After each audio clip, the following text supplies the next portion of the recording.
deceive me when I hurt you. Just say it the way it seems. Can you feel my love buzz? Can you feel my love buzz? Can you feel my love buzz? Can you feel my love buzz?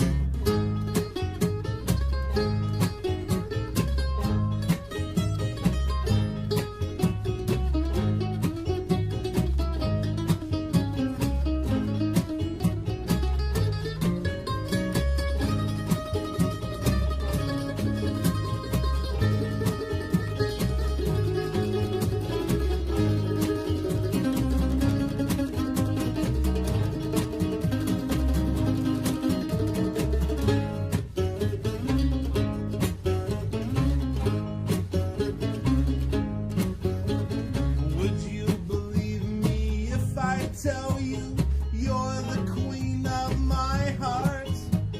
Please don't deceive me when I hurt you. Just say it the way it seems. Can you feel my love buzz? Can you feel my love buzz? Can you feel my love buzz? Can you feel my love buzz? Can you feel my love buzz?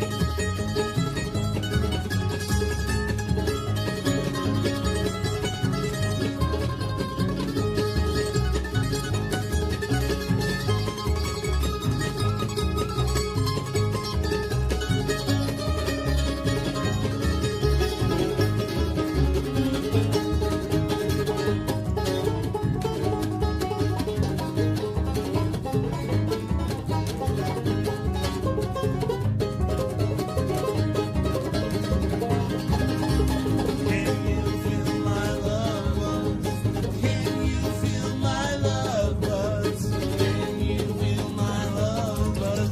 Can you feel my love buzz? Can you feel my love buzz? Can you feel my love buzz? Can you feel my love buzz?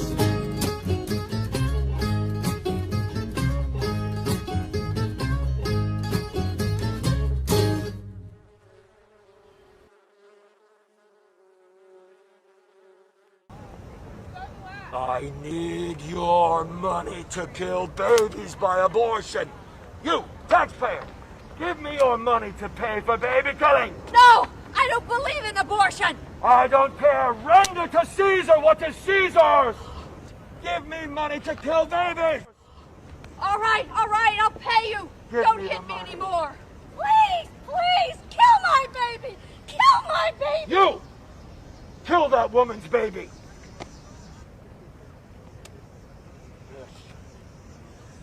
Yes. Yes. This beautiful and iridescent cloud was recently spotted in China.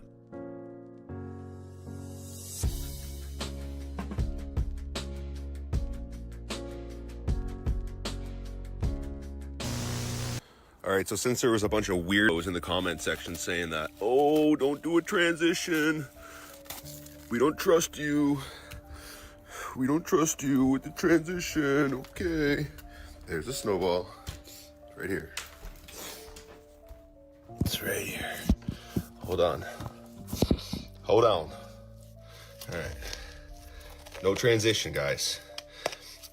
But you guys think that I'm swapping out fucking snowballs and shit. Weirdos.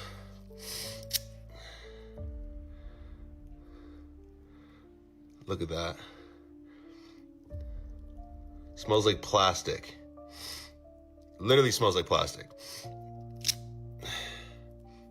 Probably because it is. Probably because our snow is fake, our food is fake, our water's fucking fake.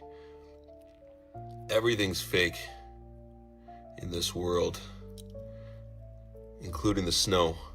If you guys live somewhere else and you're getting snow, do the same thing.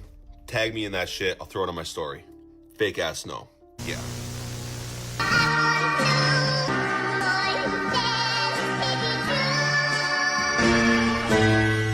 Oh no. happy guy. Oh, just a look at the happy or the happy dog. Oh, just a happy dog. My happy guy. Oh, just a happy guy. Oh, just a look at the happy or the happy dog. Oh, just a happy dog. Tropical parasites, your carefree infestation ends here. Tonight, you swim in ointments of righteous hygiene. Flee before the might of modern medicine. Mites, lice, and chiggers, your days are numbered. Yes, in this house, cleanliness is next to dogliness. Hey, boyfriend, I found a butterfly that's already passed away. But if you're interested, come here, baby. Come here. I've got a butterfly for you. What are you bringing me? What are you bringing, Mama? What are you bringing me? Let me see. Oh, my goodness. Okay, we're bringing some fluff for our new home. Okay, look what I brought you. Do you want the butterfly? Okay, let Mama take this first. All right, I'll take that. Thank you. Well, thank you. Are you gonna? Thank you so much, kind sir. There we go. All right, you're such an angel. Thank you, chap. All right, you go get busy.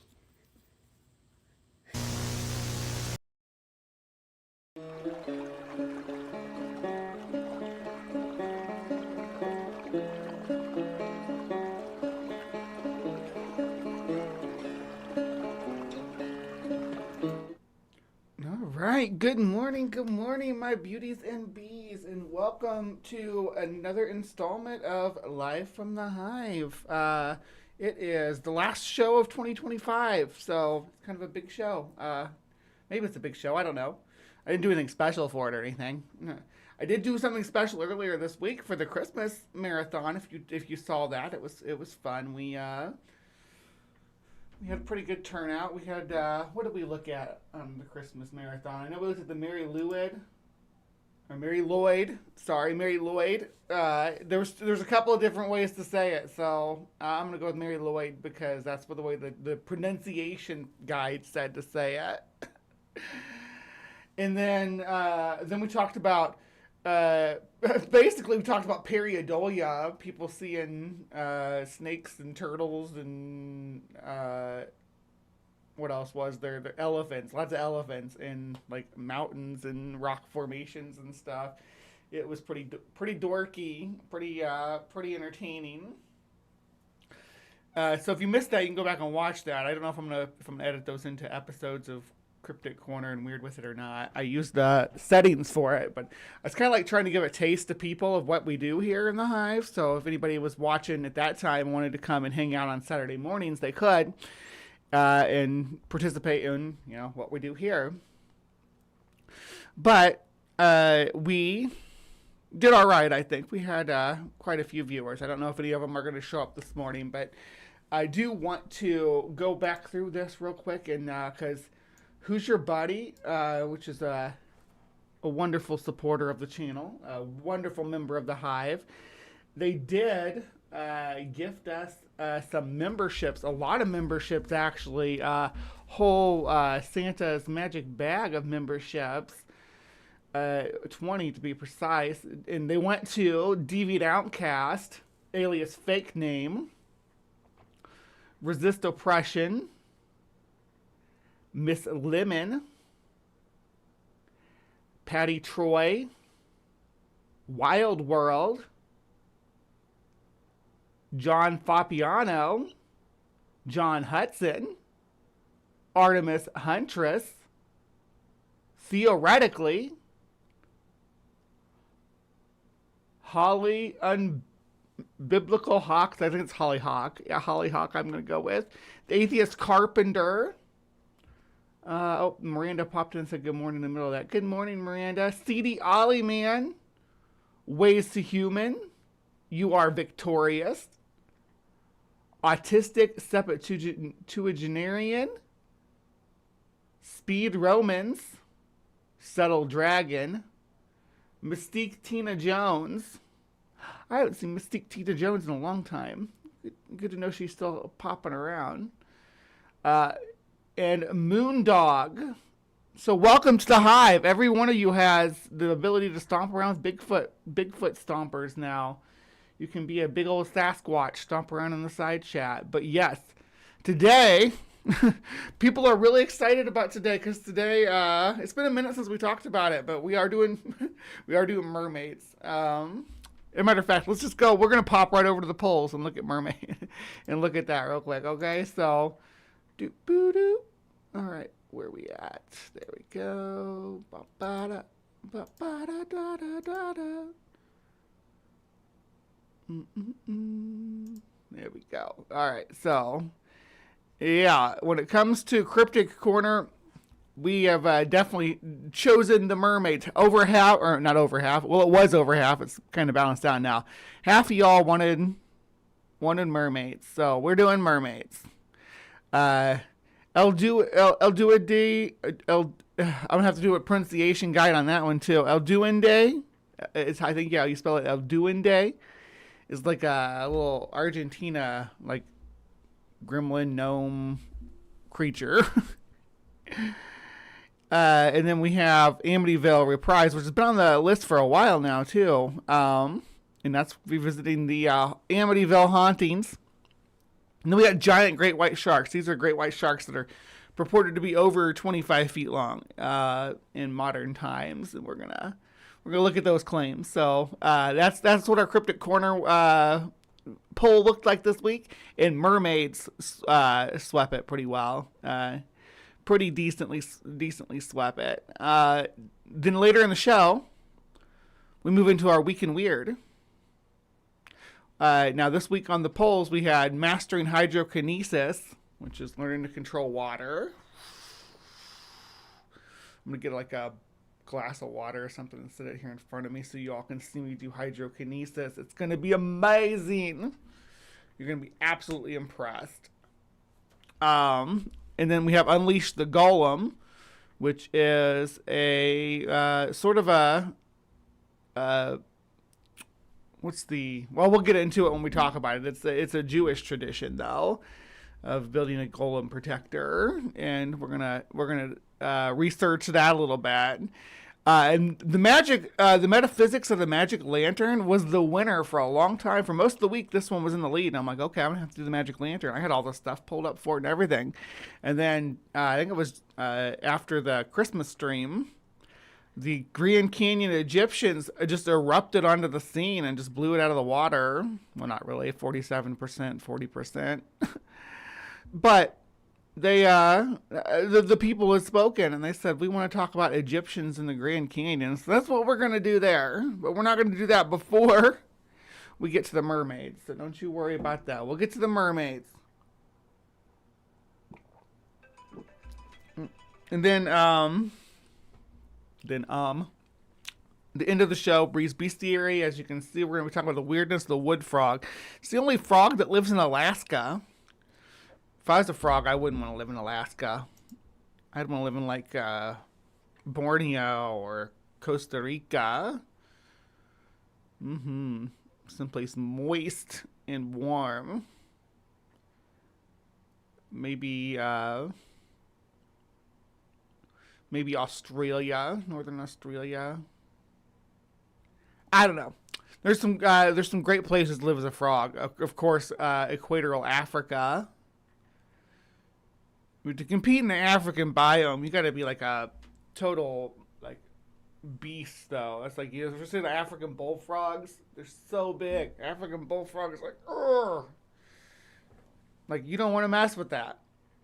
You have to be that monstrous to survive in that landscape, in that ecology.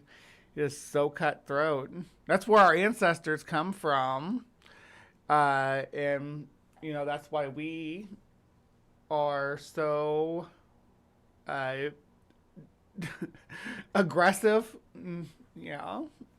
Wish humans had evolved in like South America or Australia or something so we'd have more chill, but no.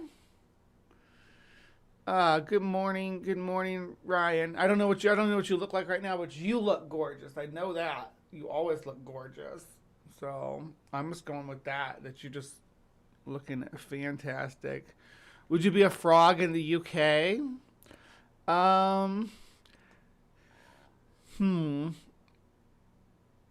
That island is very polluted to have mucous membrane for skin. Like, frog skin is like really absorbent, and they are really susceptible to pollution. So the UK, I mean the US is pretty polluted too. Don't get me wrong, but the UK is a island with a huge population of people and a lot of industry. I know that they've cleaned up a lot here recently, but London frog. Oh no, I definitely would not want to be a frog in London. That's probably the most polluted city in the on the whole island. But like, that's like saying I wouldn't want to be a frog in the Everglades either, because the Everglades are so polluted now. They'd be like growing extra legs and shit. Because yeah, frog skin's like the same stuff your lips are made of, basically. I mean, they're very permeable like that. Not they're actually, I don't know if they're the same chemical composition, but it's, yeah, they're absorbent like your mucous membrane. Their outer body is. So that'd be like walk around putting your tongue on everything. Ooh, Detroit Atheist Queen is a member for 2 months. You gifted 5 memberships. I didn't see it come through. I don't know if it didn't go through. My brother has frogs and newts in his little pond. YouTube took your money and didn't gift your memberships? That's terrible. What is YouTube's problem? All right, so that's going to be our show for today. Is we're going to do Grand Canyon mummies after we do mermaids, and then we're going to talk about frogs at the end. And yeah, so I guess we can go ahead and dive right in. I'm going to kick it over to a quick little intro break, and then I'll see you all in Cryptic Corner in just a moment. The paradigm of absolute control. And that's why we're just out here doing simple things, pointing out that we're meant to be in nature and be natural. And this is where we find the source that God made to transcend the New World Order. And that's why they want to try to keep us out of it. I'm angry. I've had enough of these people.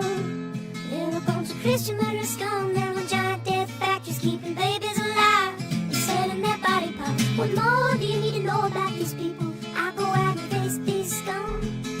They literally crawl out from under rocks. They have green looking skin and they run around screaming, we love Satan, we wanna eat babies. I have them on video. Hillary's in the creepy weird sick stuff, man. She sleeps in the same room with that creepy weird woman whose mother wears a hood over her head. What the hell? That woman number 1 is ugly. Imagine how bad she smells, man. I'm told her and Obama just stink. Obama and Hillary both smell like sulfur.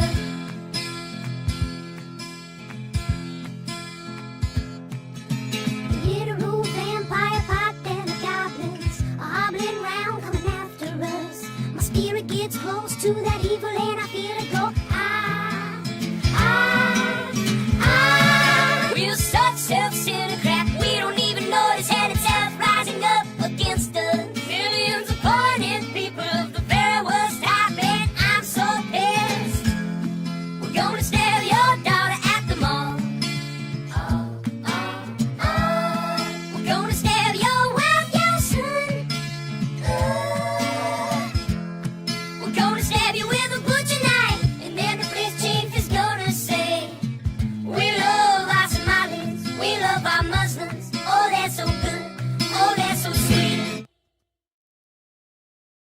I was watching Fox News as I worked out this.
All right, hello, my beauties and bees, and welcome to Cryptic Corner, where we explore the unexplained, the supernatural, the paranormal and hidden, the mysterious, the accursed, the alien and forbidden. I'm your host, Miss Bumblebee, and today we are going to be doing mermaids. Back by popular demand. It's been a long time since we covered mermaids, and I couldn't even find the video that we covered last time. I think last time we did like Fiji mermaids. It was so long ago. But before I get into that, I have some membership stuff to thank people for that popped in while we were running the intros and stuff. First of all, we have Lil gifting 5 memberships that went to, and I believe this is Lil on behalf of Kelly or in conjunction with Kelly. Went with Kelly, Detroit Atheist, went to Jen with 1 N, Carrie Ann, Trusty Ape, Pixie Storm, Sea Science Film Lab. Oh my gosh, it's been a long time since I've seen Sea Science. That's a hardcore creationist person too. They're probably gonna be so thrilled to see that they got a gift membership to my channel. And then we have after those memberships, we have Ninjester, been a member for 13 months. That's 1 month longer than a full year, and 13 is a good lucky number. And they said for Kelly, because Kelly tried to give memberships and YouTube didn't let it happen. I don't know what happened there. That's crazy. But then Ninjester went on to donate 10 Hive memberships. That's 10 more members of the Hive. That's wild. And they went to Aquila M. Flamius, Wolfos, Corey Starkiller, Brian Stevens, Clockwork Rex, Kiraj, and that can't be all of them, can it? 1, 2, 3, 4, 5, 6. Did it run out of people to gift them to? Yeah, that's weird. It just like cut them off there because there should have been 4 more. What is your problem, YouTube? Wonky. Got your money back? That's good. But yeah, we got memberships dishing out apparently, so yay. All right, so today we're mermaiding it up. Now there's a few ways I could approach the mermaid topic, right? There's like mermaid videos and mermaid sightings. We've done that. We've covered mermaid sightings before. There's Fiji mermaids and like mermaids that are made with by like taxidermied together with monkeys and sea life and stuff. We've done that. We've talked about Fiji mermaids.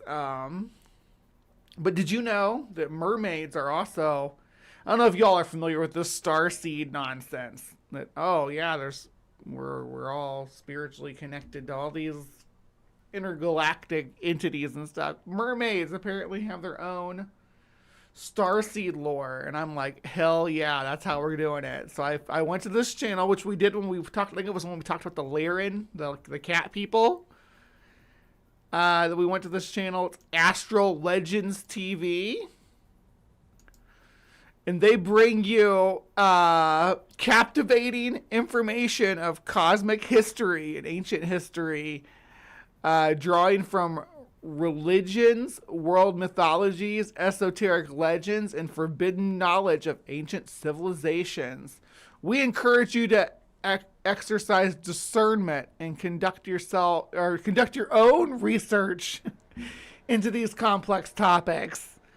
Additionally, the content and sources provided may not fully reflect the views of the channel, as the primary commitment is to serve all with love under the guidance of the creator.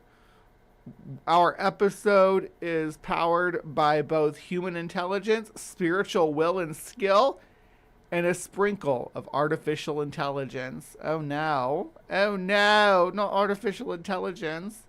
And they're on Rumble too, because of course they are. What if they got more controversial stuff on Rumble? Like maybe they have like some eugenicsy stuff out there. I don't know. When somebody has a Rumble account, it always says to me is that they're producing something they don't want, or that they're afraid YouTube's not going to allow them to show. So it's like a backup. Because Rumble, I mean, what else could you call it besides a backup? Watch me end up on Rumble someday, and I'll be like, replay this and be like, oh look, I just done Rumble and now I'm on it. Sounds like we need to grow the Hive. The Hive is growing every day. We are just on the cusp of 1,400, by the way. I need like 4 more subscribers to have 1,400. Not saying, not any pressure or anything. Just letting the world know. Which scientific publication do I look in to search for star seeds? Star seeds are usually found inside star fruit. Inside the star fruit, you'll find the star seeds. But let's go down through here and look at these real quick before we get into the video. This is the one we're doing. It's like it just came out 12 days ago. I'm like, it's serendipity. We have to do this.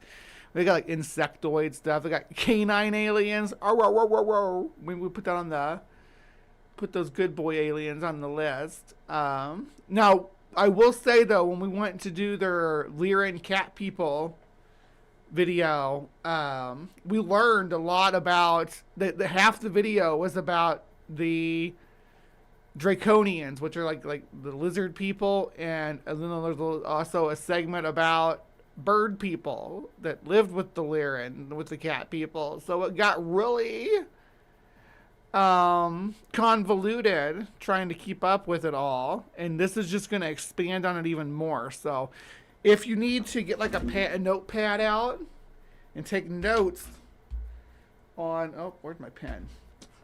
Take notes on our starseed information, you go right ahead and keep a starseed. It'll be like a starseed Bible that we pass down to future generations, right?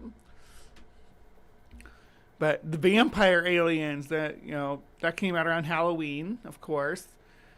A lot of blue creatures. It's kind of like the X-Men. X-Men, every time that somebody would get like a superpower or something, upgrade, they would turn blue. Like Beast turned blue, and he took the serum to try to cure his physical deformities. He turned blue. When Archangel was upgraded by Apocalypse, he turned blue. Of course, Nightcrawler and Mystique were already blue, but yeah, look at the blue, kind of blue. So many blue people. A Draco warship, though, that's got to be lit. What else do we got here? Yeah, you get the Anunnaki, get Greys, the basic alien stuff, but then all the weird stuff too. There's the Lyran Draco War, which we covered in some detail. More detail than I wanted to.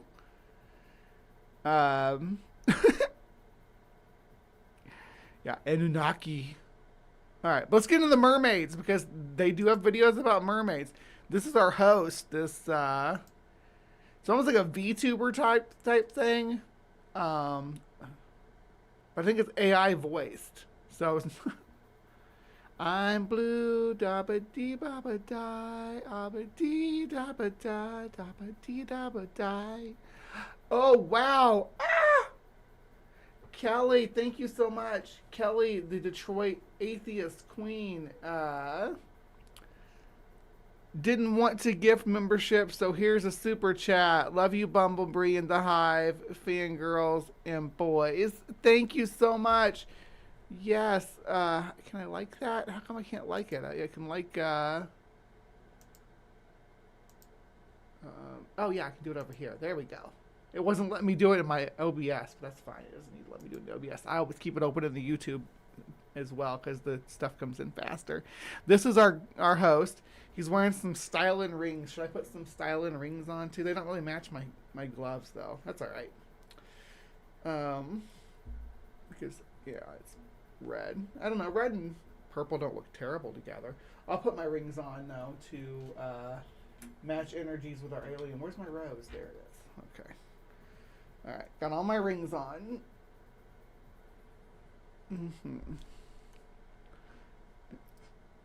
All right, let's go, bro. Did you know mermaids aren't just legend or myth? They're real, and their roots reach beyond Earth. Their story ties back to ancient extraterrestrials, to Atlantis, and to the Ancient extraterrestrials, Atlantis, and what's he gonna say? Interdimensional? Gateways they once protected beneath the waves. Interdimensional gateways at the bottom of the sea. There's a hole in the bottom of the sea.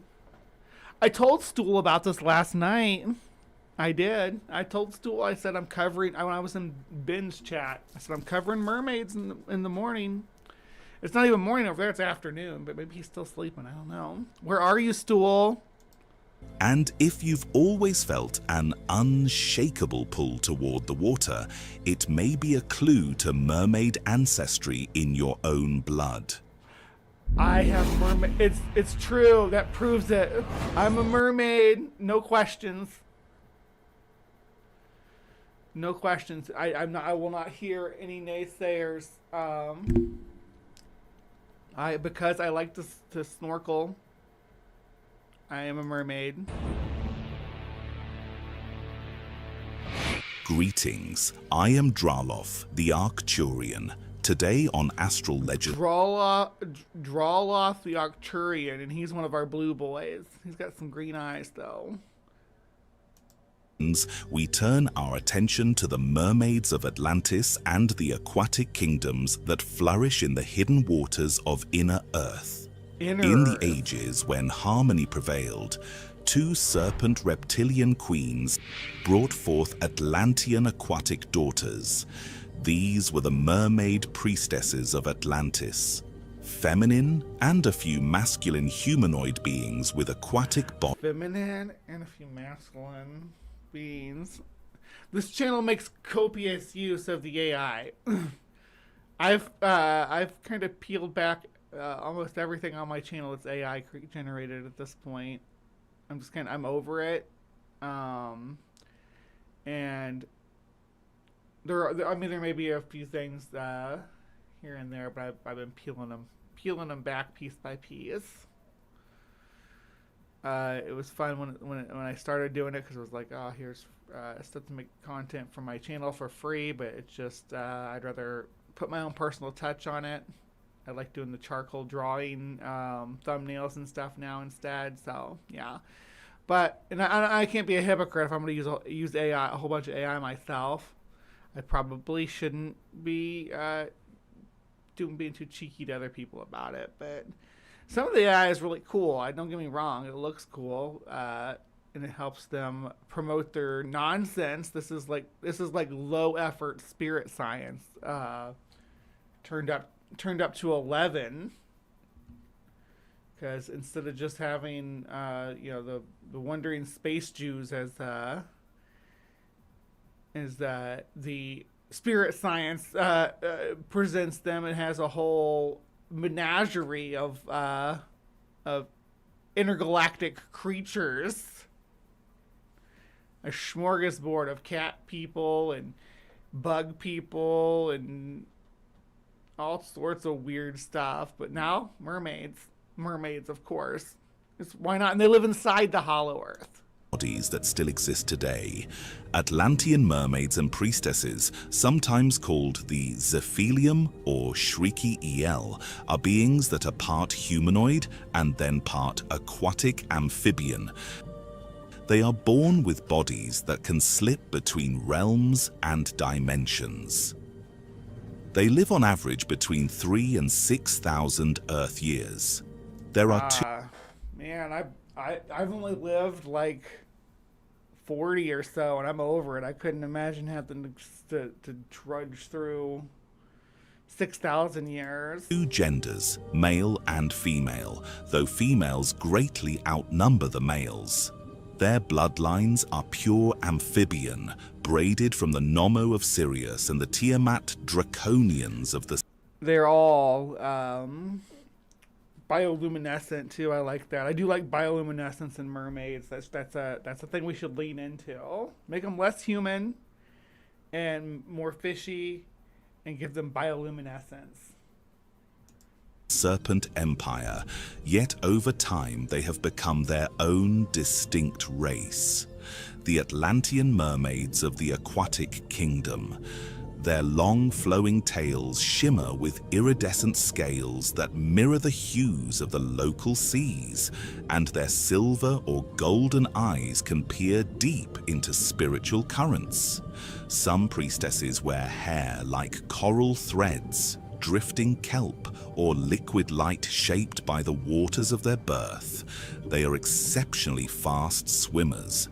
Some bear multiple fins along a single tail, while others have one great fin, often a mark of hybrid heritage. Their voice... Hybrid heritage. So you can have an eel tail. What kind of mermaid tails would you guys have? Let's do a poll. We're gonna start a poll. What type of mermaid tail do you have? And we're gonna do, okay, so we're gonna start with the basic fish tail. And then we'll do an eel tail. And then we'll do octopus, like Ursula, cephalopod, because you can do like a squid too. And then we can do one more. Let's do...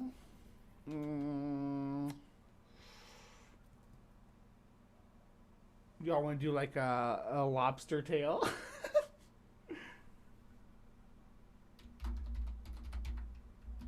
We'll do a lobster tail. Yeah. So, you guys got to vote now and tell me what kind of tail you have. If you have a delicious lobster tail, I might eat it. Carry harmonica. Is Henry home? Okay. Aquatic power capable of calming storms, summoning tempests, or opening submerged interdimensional gateways. Atlantean mermaid priestesses are organized into 3 primary castes, each carrying a different aspect of the mother's legacy. Healers, singers, and emotional balancers. They're like, oh yeah, by the way, they can control the weather. And they sing really good too. Yeah. How are we doing on the poll? It's already going. 62% of you all have fishtails.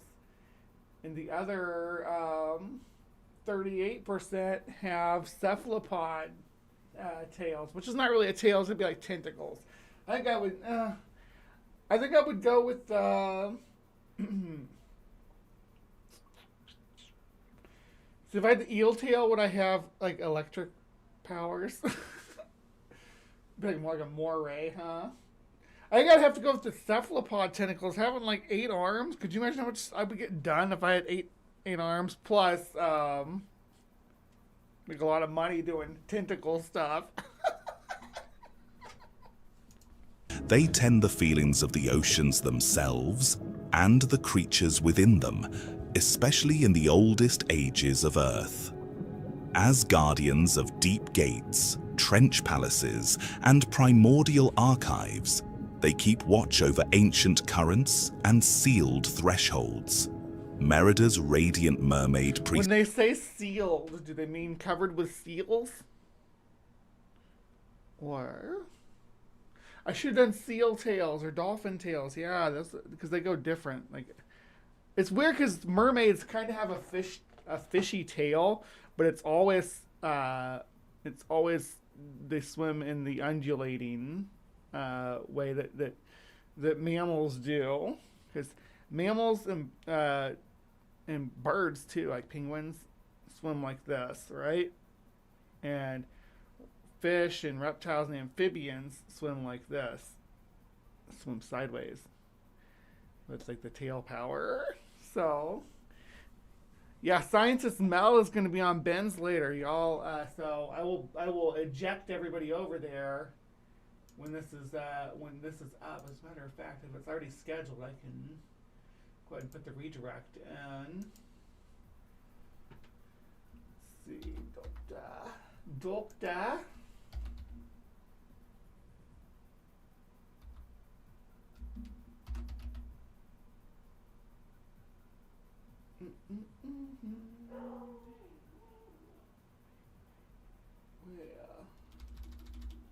Oh, I got plenty of time to find it before it gets started. Priestesses are said to dwell nearer the surface, where humans once glimpsed them and remembered them as sea queens, sirens, and river goddesses. Their light can resurrect coral reefs, purify poisoned waters, and awaken dormant life forms sleeping in the silt. Together, these castes uphold the Great Oceanic Order, a multi-dimensional network of aquatic realms, all linked across the stars by resonance and intention. The mermaid priestesses who descended from Tiametan and... I think a tiger shark, but an octopus or jelly would be lit. I think being a jellyfish, you'd be kind of slow, though. You'd be like...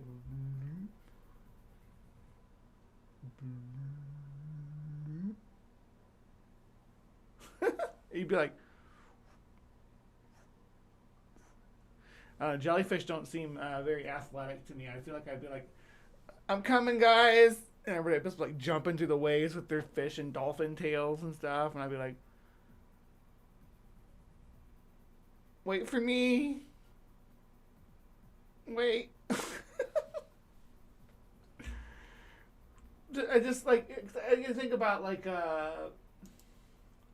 jellyfish are what sea turtles eat, right? It's what mola eat. Merida carried an ancient grace that shaped the earliest memory of water on Earth. Their lineage, born from cosmic seas and carried through star-born migrations, wove itself quietly into the mythic consciousness of civilizations. Y'all taking notes? In the Mediterranean, the Greeks encountered shimmering emissaries from the Atlantean caste, mermaid priestesses who rose near coastal cliffs to warn sailors of shifting tides or dangerous currents. The Greeks, lacking words for because they were so horny that they were like, nah, the mermaids were like, hey, get back. Get back, there's cliffs here. You're gonna wreck your ships. And the sailors were so freaking horny, the Greek sailors. They're like, oh, I gotta get me some of that fussy. Would it be like fish? Yeah, fussy? Yeah, I gotta get some of that fussy. Or would it be like mermaid? Mussy? Or since they thought they would have thought they were sirens, can I get some of that sussy? I don't know. You tell me. Dimensional beings with harmonics in their voices described them as sirens. Their songs were not meant to lure men to ruin. They were harmonic signals encoded with warnings, emotional calibration, or navigational correction. Early sailors, overwhelmed by frequencies shaped for water rather than air. So, cloaca... And then you could do like Clussy, but Clussy is also for clowns. Like, if you're into clowns, it's Clussy. So, cloaca.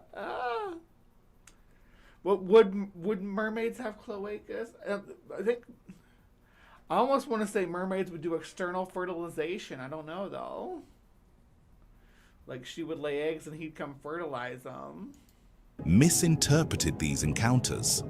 Visionary experiences, overwhelming beauty, and sudden emotional clarity were reduced to stories of enchantresses on rocky shores.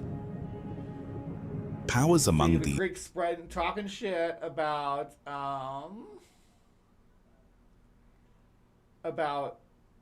mermaids is how we got the siren legends, right? That's where those legends come from, is the Greeks were like, hey, These hot chicks made me crash my boat. When they were really saying, hey, don't come over here. You're clown curious. I am a clown. I just, actually, that's one of my favorite characters to do is a clown. These priestesses varied widely. Tide weavers controlled currents, temperature gradients, and the migration paths of sea creatures. These beings guard This one ancient has legs, and then this one has a fishy tail. Do they do like Daryl Hannah did in Splash, and like when you get them wet, they grow a mermaid tail? H2O, that's another place where that happened. The show with the girls that turned into mermaids. My kids used to love that show. It's Australian too, which makes it a little different than your typical kids sitcom, like Disney style kids sitcom. The stakes are a little bit higher. That's what it reminds me of, though, like a crossover between like a iCarly type show and then like like the Xena and Hercules series and stuff like that. Yeah.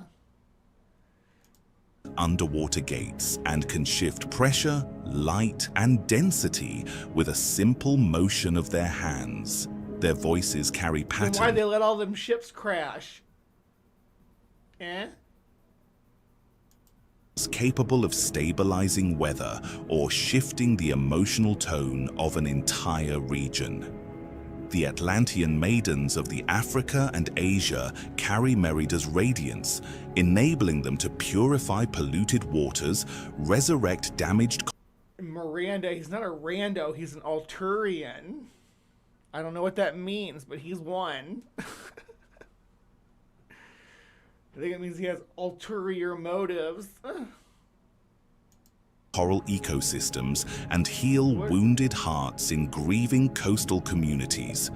Their gifts flow from the cosmic covenant of water as memory and water as life.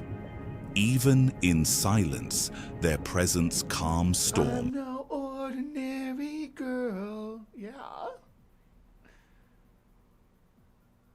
The main thing I know that I remember about it is that the girl, one of the blonde girls, there was two blonde girls, but one of them went on to be on Vampire Diaries. So, and then she was on the originals too, the spin-off show. And steadied the pulse of oceans. When Atlantis fell and the great oceanic grids fractured, their people faced thinning numbers, collapsing portals, and wounded seas. Human civilization, for all its chaos, continued to multiply on the surface.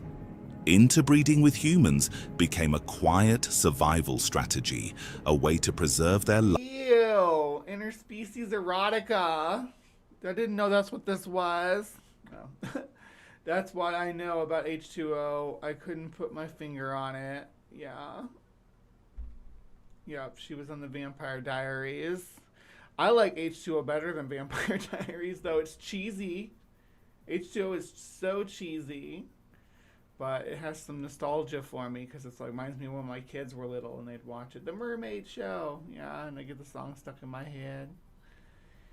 And I was at a time in my life when I spent a lot of time playing guitar too, so I think I learned how to play the song. And ensure that the duties of the priestesses did not vanish with the ruins of Atlantis. Humans themselves carried something deeply familiar.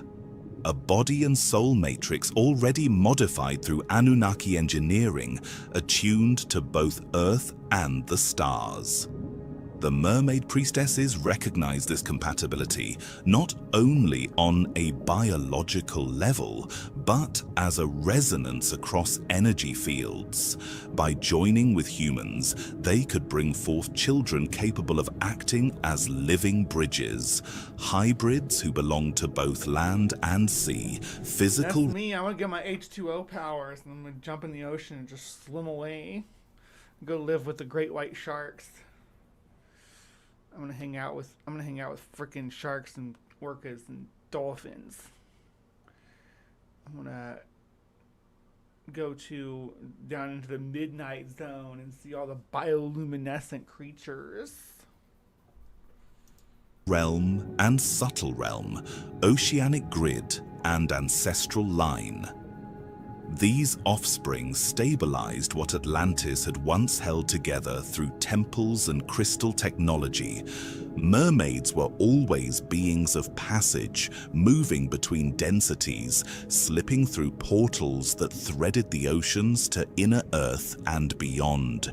Humans, on the other hand, remained firmly anchored to the dense plane of matter.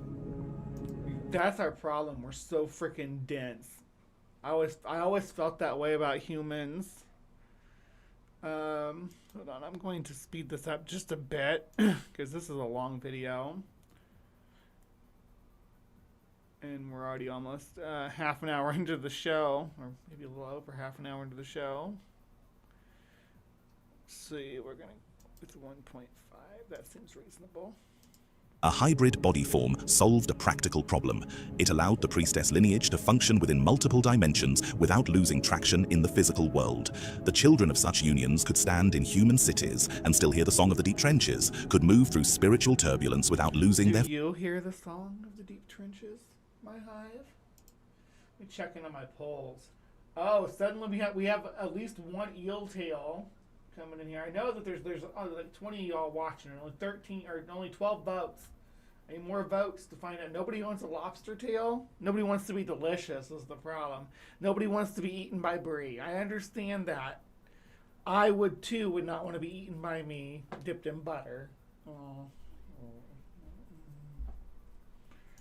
Footing and could quietly repair fractures in the planetary field while appearing outwardly human.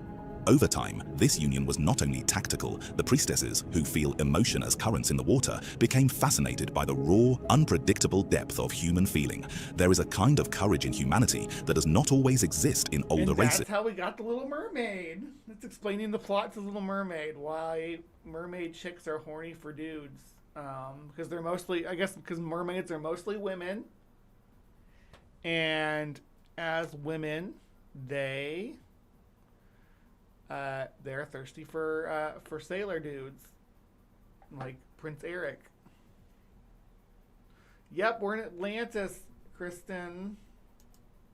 A willingness to love fiercely under threat, to begin again after devastating loss, to cling to faith even when history repeats hardship.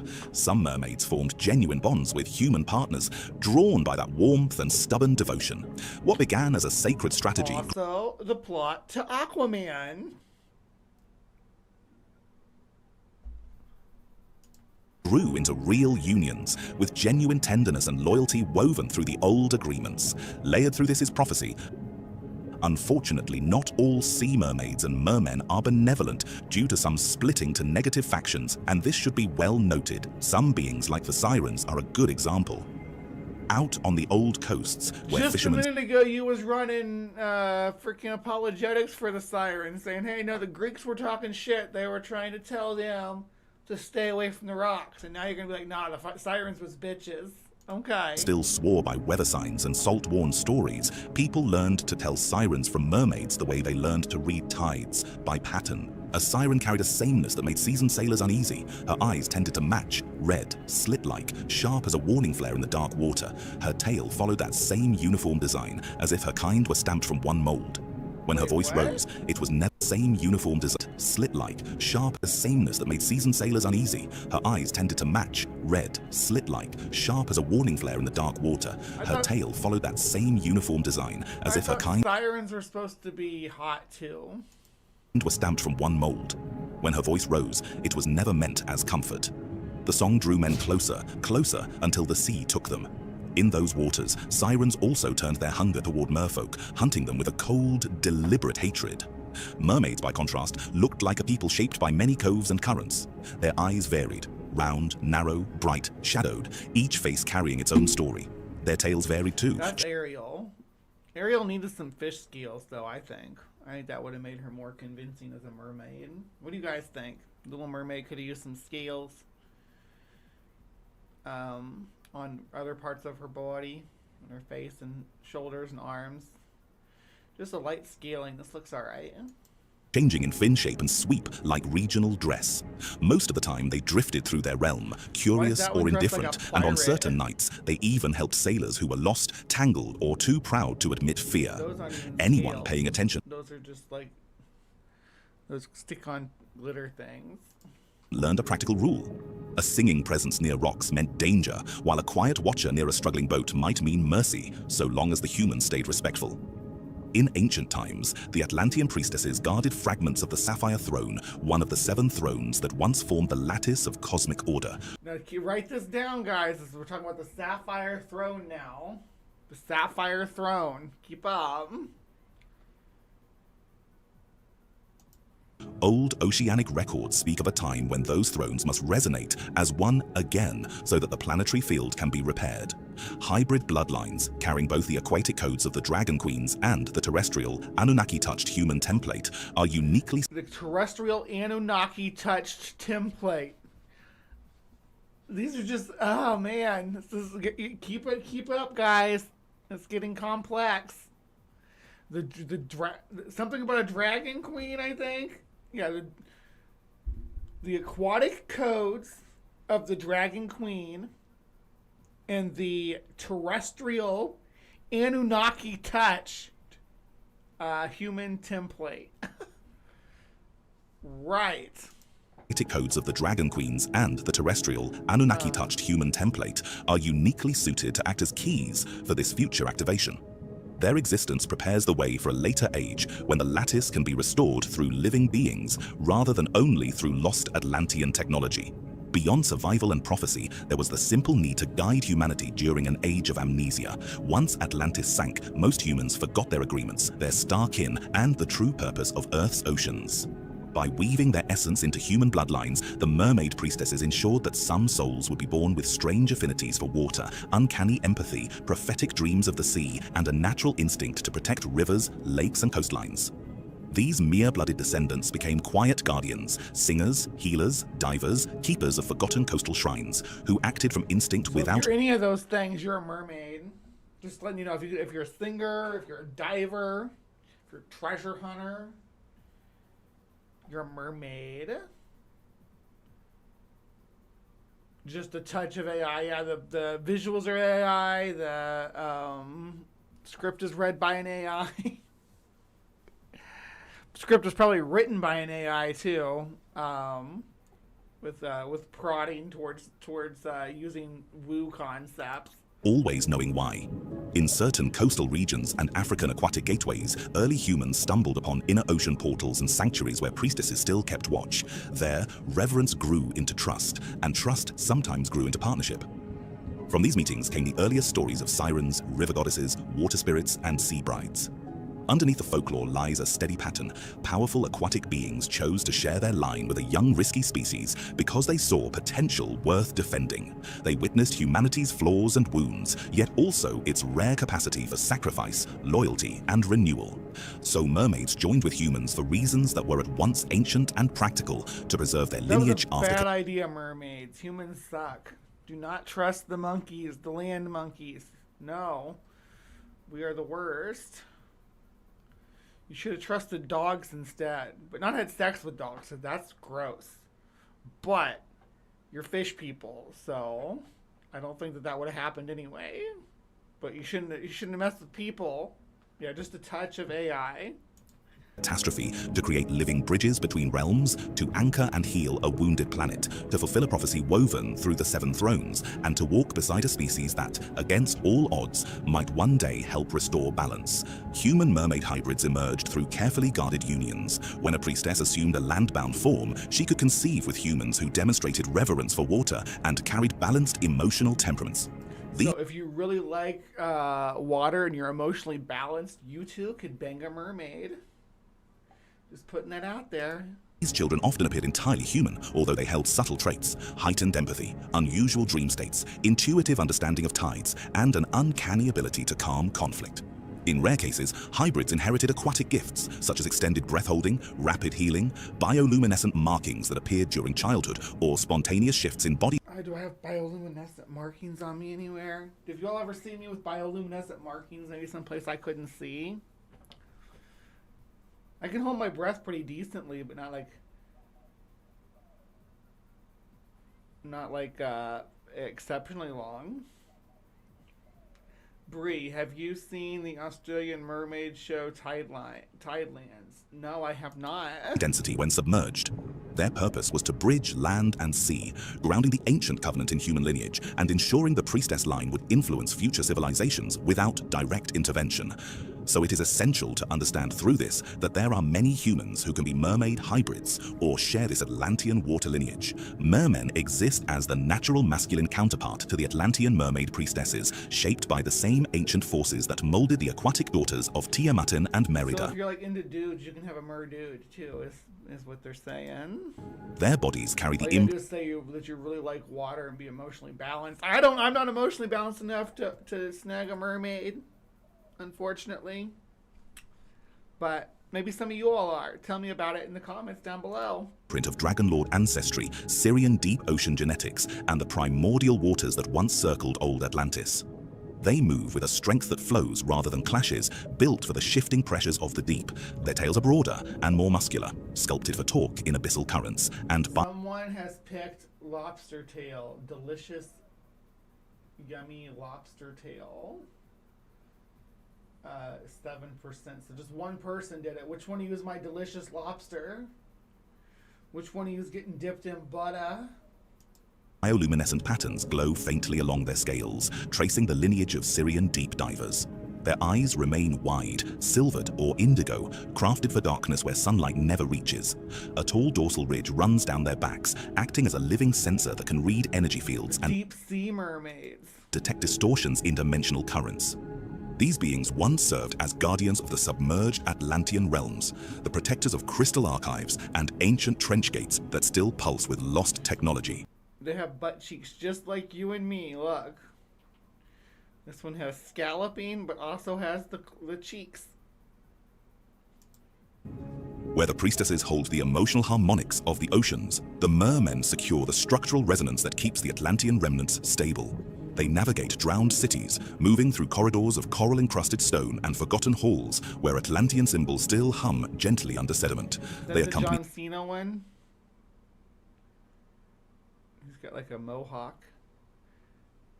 I'm just looking at these designs. Like this one's scaly, but this one's smooth. This one's bioluminescent too. I can see the light up stuff. Is this a couple though? Because this could be a mertwink.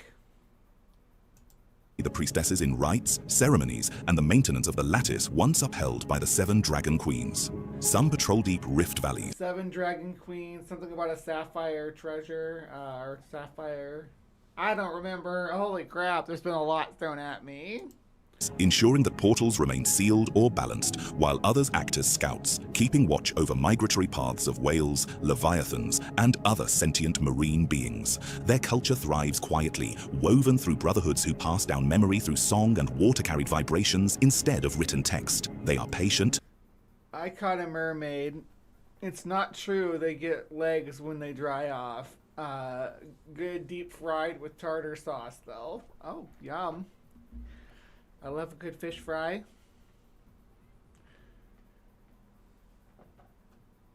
That one looks like a seahorse.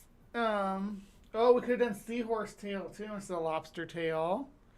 So we can grab onto stuff. Seahorses don't swim with their tails though. They hang on with their tails. They swim with their little back fin. Isn't that crazy? I know, that's what I'm saying. I just threw lobster tail on there because I couldn't think of a third or a fourth type of tail off the top of my head, and now I'm hearing seahorse, and I'm like, yes, that was the right answer. Resilient and bound by a covenant of protection older than any surface civilization. Though rarely seen by humans, they remain near the continental shelves, lingering at the thresholds where the world once knew them. Their presence offers a steady reminder. That's why you don't see the boys, because they're all down by the shelf, by the trenches. Guarding the portals to other parts of the universe. Reminder that the Atlantean story never ended. It simply moved deeper, waiting for the right age to rise again. A deeper relationship unfolded through the Nibiruan prince and scientist Enki, lord of the Abzu. He understood that water carried ancestral memory and spiritual... Inky, Lord of the Abzu. You all know Inky, right? Actually, I think I saw something on their main page about Inky. What's that? I think I saw it. Yeah, Inky right there. He's one of the blue people. Inky the Blue.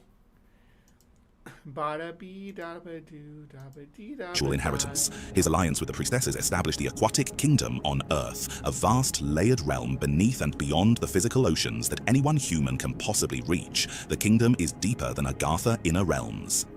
In this kingdom, under the earth, yes, Kristen called it. There's Agartha. You called it, babe. You saw it coming.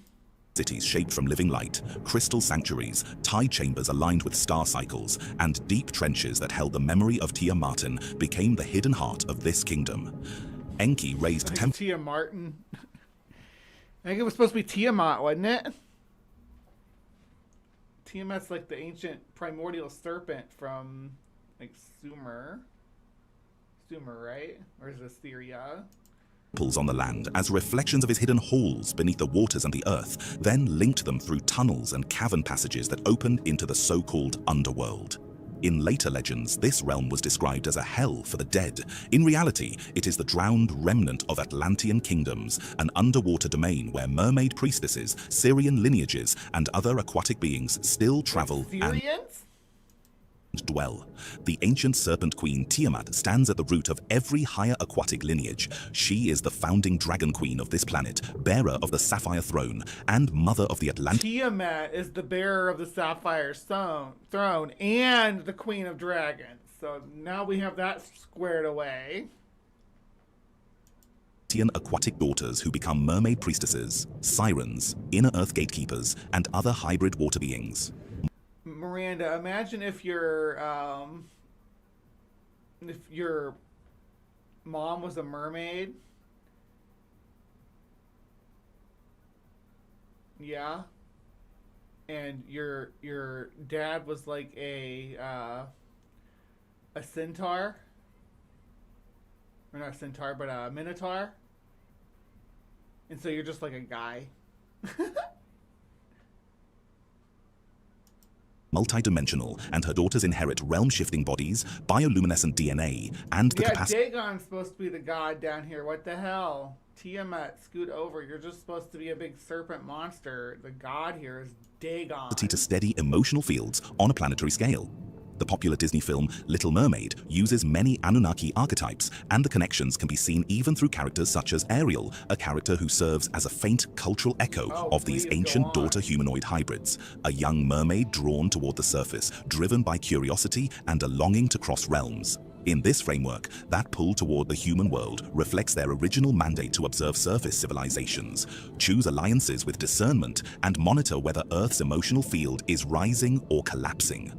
Alongside Tiamat stands Merida, the second serpent queen of Atlantis. Merida weaves in shapeshifting... Merida is the little Scottish girl with the Disney princess with the bow. The two redheaded Disney princesses are in cahoots.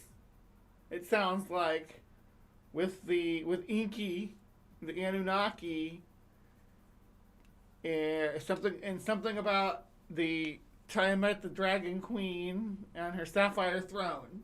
Are we all on the same page? Multi-fin tail variations, adaptive biologies, and the psychic resonance that later appears in stories as the siren voice. She embodies the principle of survivability through flexibility. Her daughters endure cataclysms, the fall of Atlantis, migrations into inner Earth oceans, and the Great Flood. Ariel's iconic red hair can be read as a symbol of Merida's firewater gene, a trait reserved for high priestesses whose emotions can open or oh my. Seal dimensional currents. Enki, the Sumerian water god and ancient alien prince, can be remembered by later cultures as Poseidon, the mythical god who presides over the waters. Enki is Poseidon, guys. Okay. It's all coming together now. Keep up. And the genetic arts. Enki does not originate the mermaid lineages. That belongs to Tiamat and Merida. He instead becomes their guardian and patron as Lord. But Enki Poseidon is the guardian. He's not the progenitor that was Tiamat and Firewater, Merida. Yeah. of waters, he oversees safe sea routes, current systems, and underwater cities, and acts as mediator between land civilizations and water civilizations. The mermaid priestesses see him as a teacher and ally who grants them authority regarding contact with surface dwellers. King Triton in The Little Mermaid reflects this role, a paternal sea ruler echoing the older memory of Enki Poseidon protecting a mermaid daughter who longs to cross realm boundaries. Long ago, Ereshkigal, a Nibiruan princess of either Anu or Enlil, once ruled the underworld in a way that aligns far more with deep water than with fire. Her domain includes abyssal trenches, salt underseas beneath the Persephone was a mermaid too then. That's what I'm picking up from what you're laying down. Persephone was a mermaid.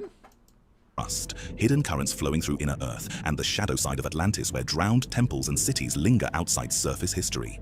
As queen of these regions and wife of Nergal, Gingers of the world unite, says Trusty Abe. Yeah, with Mirda and Ariel, the Little Mermaid. My mom was redheaded. I don't know if she was a mermaid though. Gingers need to stick together. It's because of the frosting, as I understand it. she stands at the junction of pressure and heat, with portals opening at volcanic zones and tectonic scars along the ocean floor.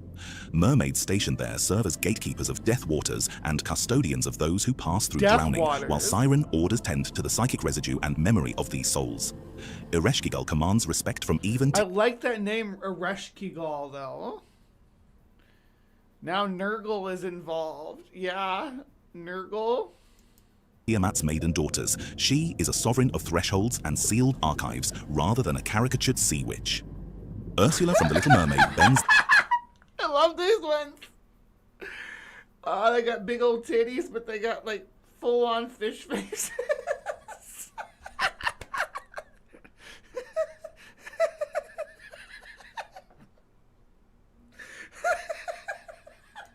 this figure into a distorted reflection, merging the idea of underworld contract law with the fear of the deep, even though the original presence is regal and exacting. When all of these connections are concluded, the structure becomes clear. Is Merida the sea witch? Tiamat is the primordial mother of mermaid priestesses and all high aquatic lineages. Merida, as second serpent queen, introduces adaptability, shapeshifting, and siren-level vocal and emotional power. Enki, as Poseidon, steps in as protector, teacher, and mediator, giving the mermaid orders safer passage and political standing. So we got a pantheon of 2 women and a dude. No Dagon. No Dagon, Jason. We've been denied. We've denied the mighty Cthulhu too, and he lives underneath the waves. In relation to surface civilizations, it is sometimes believed that Enki Ereshkigal governs the drowned and forgotten Atlantean layers, the underworld seas, and the deep gate mermaids who work with her in those trenches. The Little Mermaid story carries a softened, child-safe echo of this far older architecture, with Ariel standing in for a daughter of Tiamat and Merida, Triton echoing... Now, it's kind of because I keep talking about Little Mermaid like it's a Disney thing, and the stuff, the way the story is presented by Disney is like the folklore, but there's... It's the Hans Christian Andersen story is a lot deeper into... the character, like if you apparently she mutilates herself and stuff to try to make legs and things like that. It's really dark, which is, you know, true that Disney softened it, but like characters like Ursula, the octopus-legged sea witch, I don't believe was part of the original folklore. I think that if there was a sea witch, that she was not like a underwater sea witch. Hold on, let's look it up, because I don't want to speak out of my ass. But I remember reading it when I was a kid, and I don't remember there being a sea witch.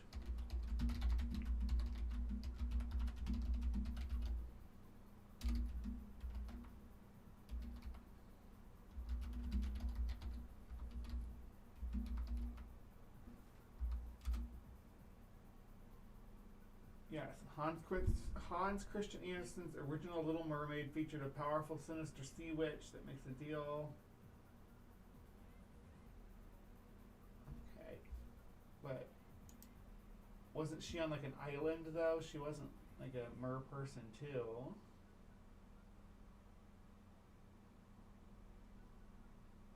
Yeah, she lives in a house made of bones of drowned sailors. Poseidon, and Ursula echoing a misunderstood shadow of Ereshkigal's authority. I was The wrong. mermaid lineages have continued through the ages. Some have resided in deep trenches, others in dimensional oceans linked to Zelanthia, others near coastal regions where sacred springs marked old agreements between land and sea. Their influence has persisted in quiet ways, the sudden calm of a storm, the healing presence felt near certain rivers, the dreams of underwater temples reported by children who had never seen the ocean. Hybrids or hubrids who live on Earth, scattered across generations, often... You might be a hybrid, but you might be a hubrid. What's a hubrid? I've never heard that term before. Hybrid and hubrid.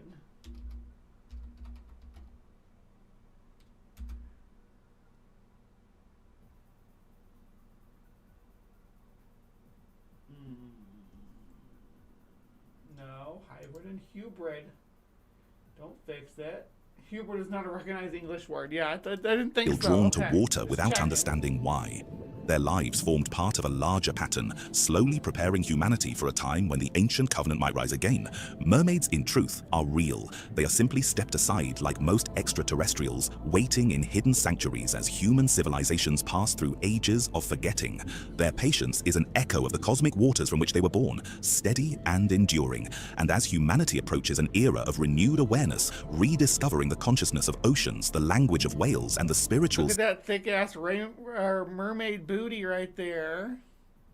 Why she need that? You think that she'd have a more... Well, was she on land, too? That's kind of weird, but, like...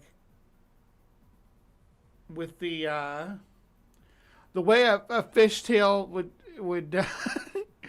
would be utilized, I don't think mermaids would need that significance of water, the question rises quietly into the collective mind.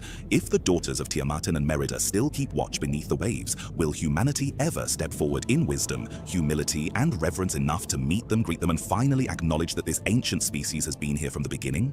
Across the continent, water deities That's like more mermaids... like what I like, though, when they have mermaids that look like this. They shouldn't look like human-ish. I mean, they should have humanoid shape, but like they shouldn't like look like people from the waist up.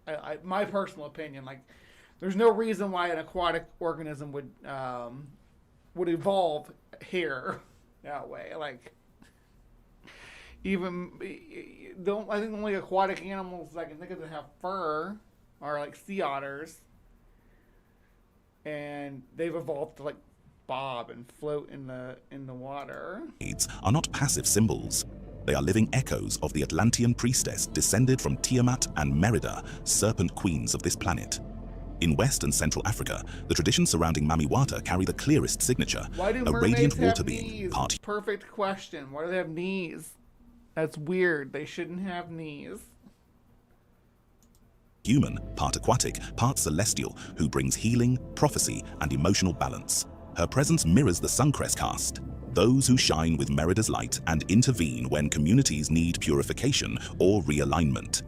The Yoruba Orisa Yamaya, Mother of Oceans, aligns with the Tide Weavers, the priestesses who command currents and protect coastal regions through harmonic influence. Yamaya's nurturing power and her ability to soothe emotional storms reflect the mermaid orders that stabilized human settlements long before written history. Further north, among the Berber and Mediterranean... So, this, I don't think we're going to get through all of this. It's still got 10 minutes left. And I think I'm going to probably wrap it up, wrap the Cryptic Corner up here pretty quick. But I was hoping to get more into their relationship with the other alien races. We got dragons and stuff, which is cool. But I want to know how, like, do the Lyrans, since they're cat people, do they stick their paw in the water to try to get the mermaids out? Linked peoples, legends of Melusine and other water maidens echo the same lineage, filtered through cultural memory after migrations and ancient contact with coastal priestesses. Even the Nile traditions, especially those tied to Anuket, Sobek, and the sacred inundation, carry remnants of Enki's aquatic kingdom and its mirrored temples. The sacred inundation, is that the biblical flood? Is that the mermaids? The biblical flood must have been like, yeah, woo.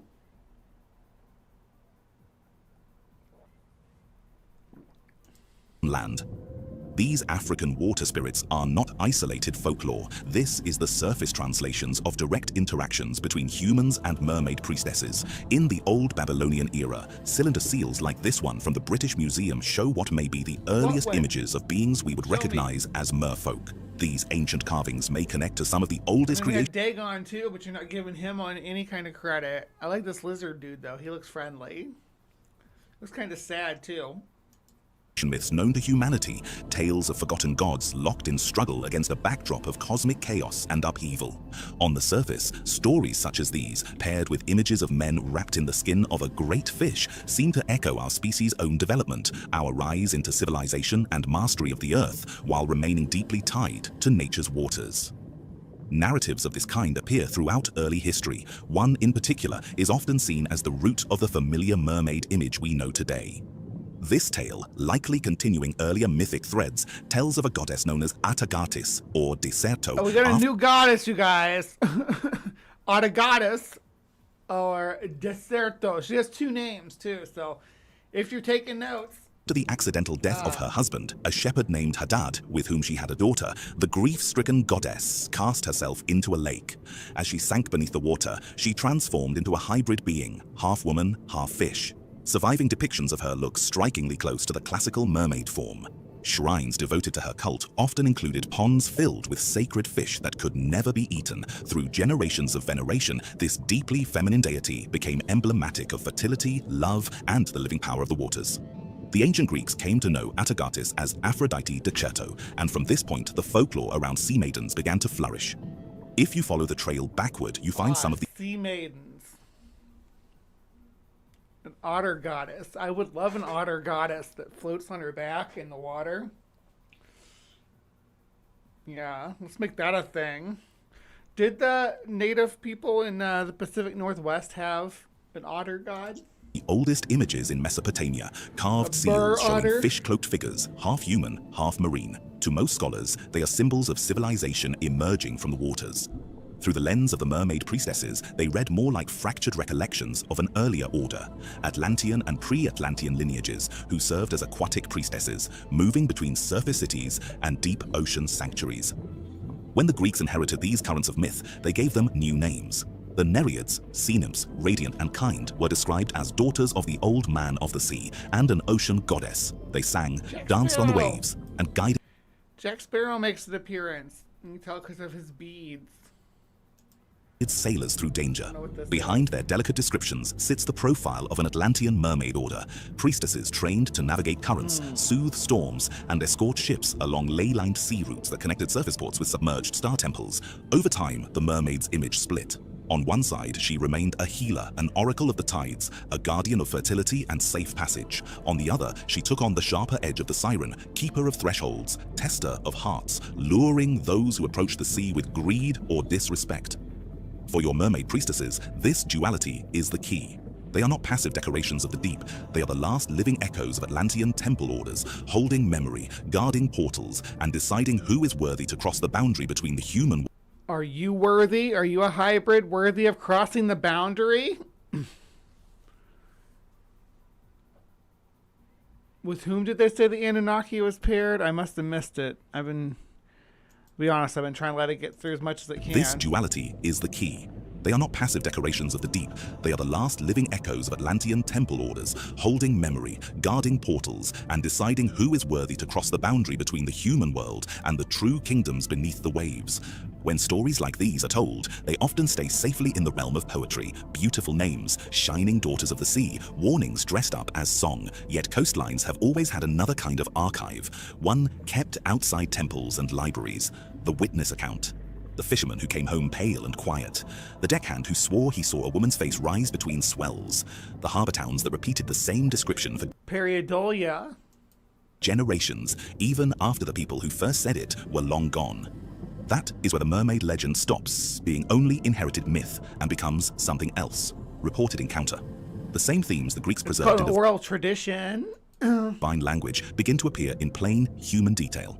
A figure on a rock, hair moving like kelp, a head and shoulders breaking the surface, a sound that did not match any bird, These aren't your grandma's Anunnaki, Divan Outcast. These are ancient alien super celestial Anunnaki. Have you done Selkies yet? I have not done Selkies yet. I should. I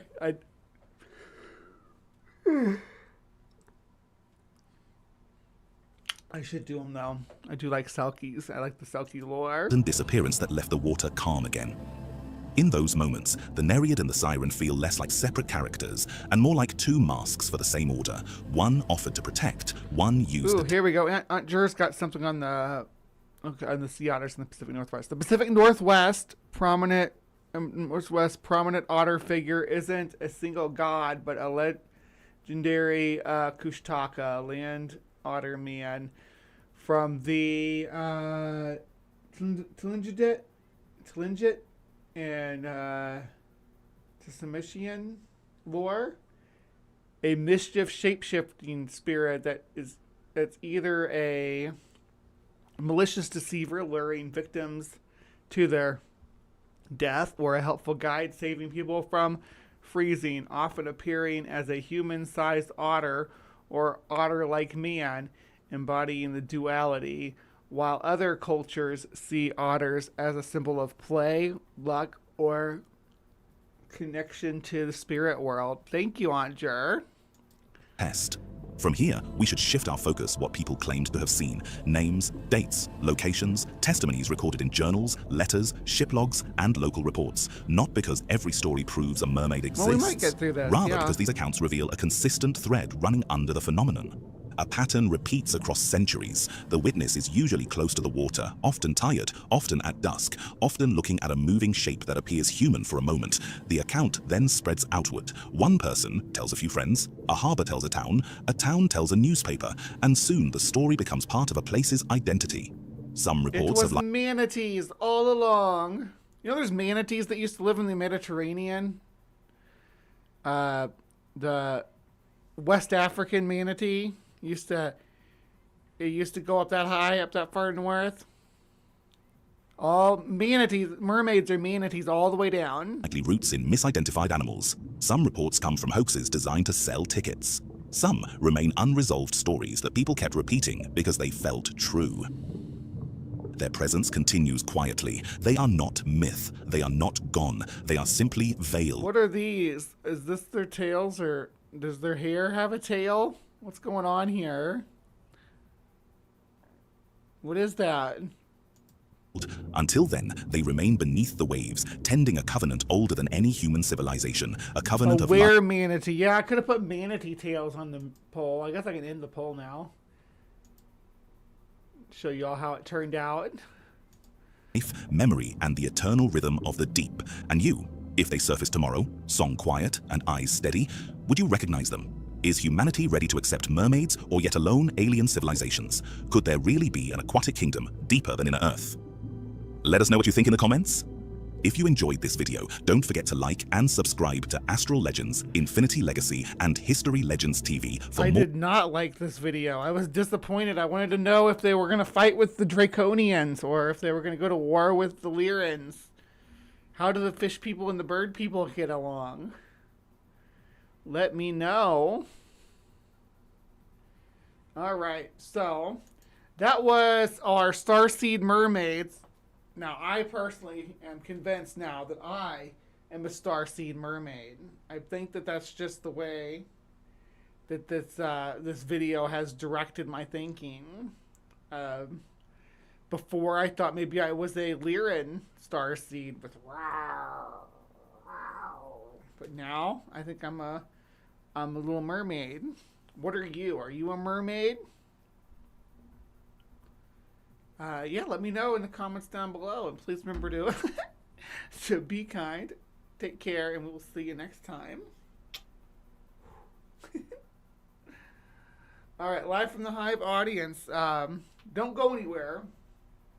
There's more show coming. I just wrapping up Cryptic Corner, which is just the first segment. Then we got to move into Weekend Weird next, where we're going to be talking about Egyptians in the Grand Canyon. What?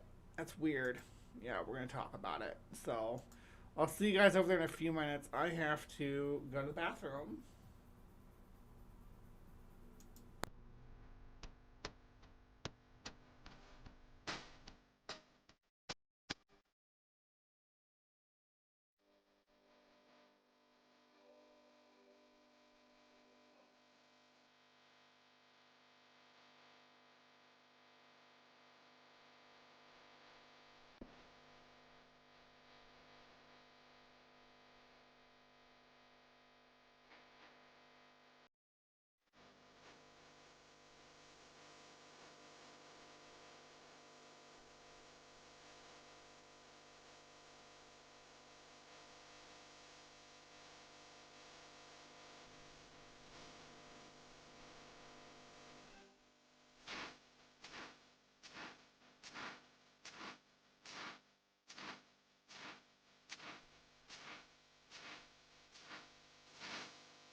All right, hello, my beauties and bees, and welcome to our Week in Weird. Today, we are following our polls, and we are going to be talking about the the Egyptians in the Grand Canyon, because, yeah, of course we are. And who better to teach us about it than Default Whisper, whoever the hell this is. Let's see. Welcome to our channel, your go-to hub for intriguing insights and fascinating facts about the world's mysteries and marvels.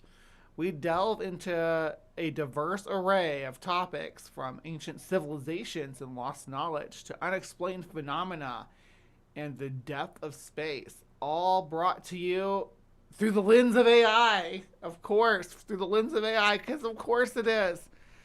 Our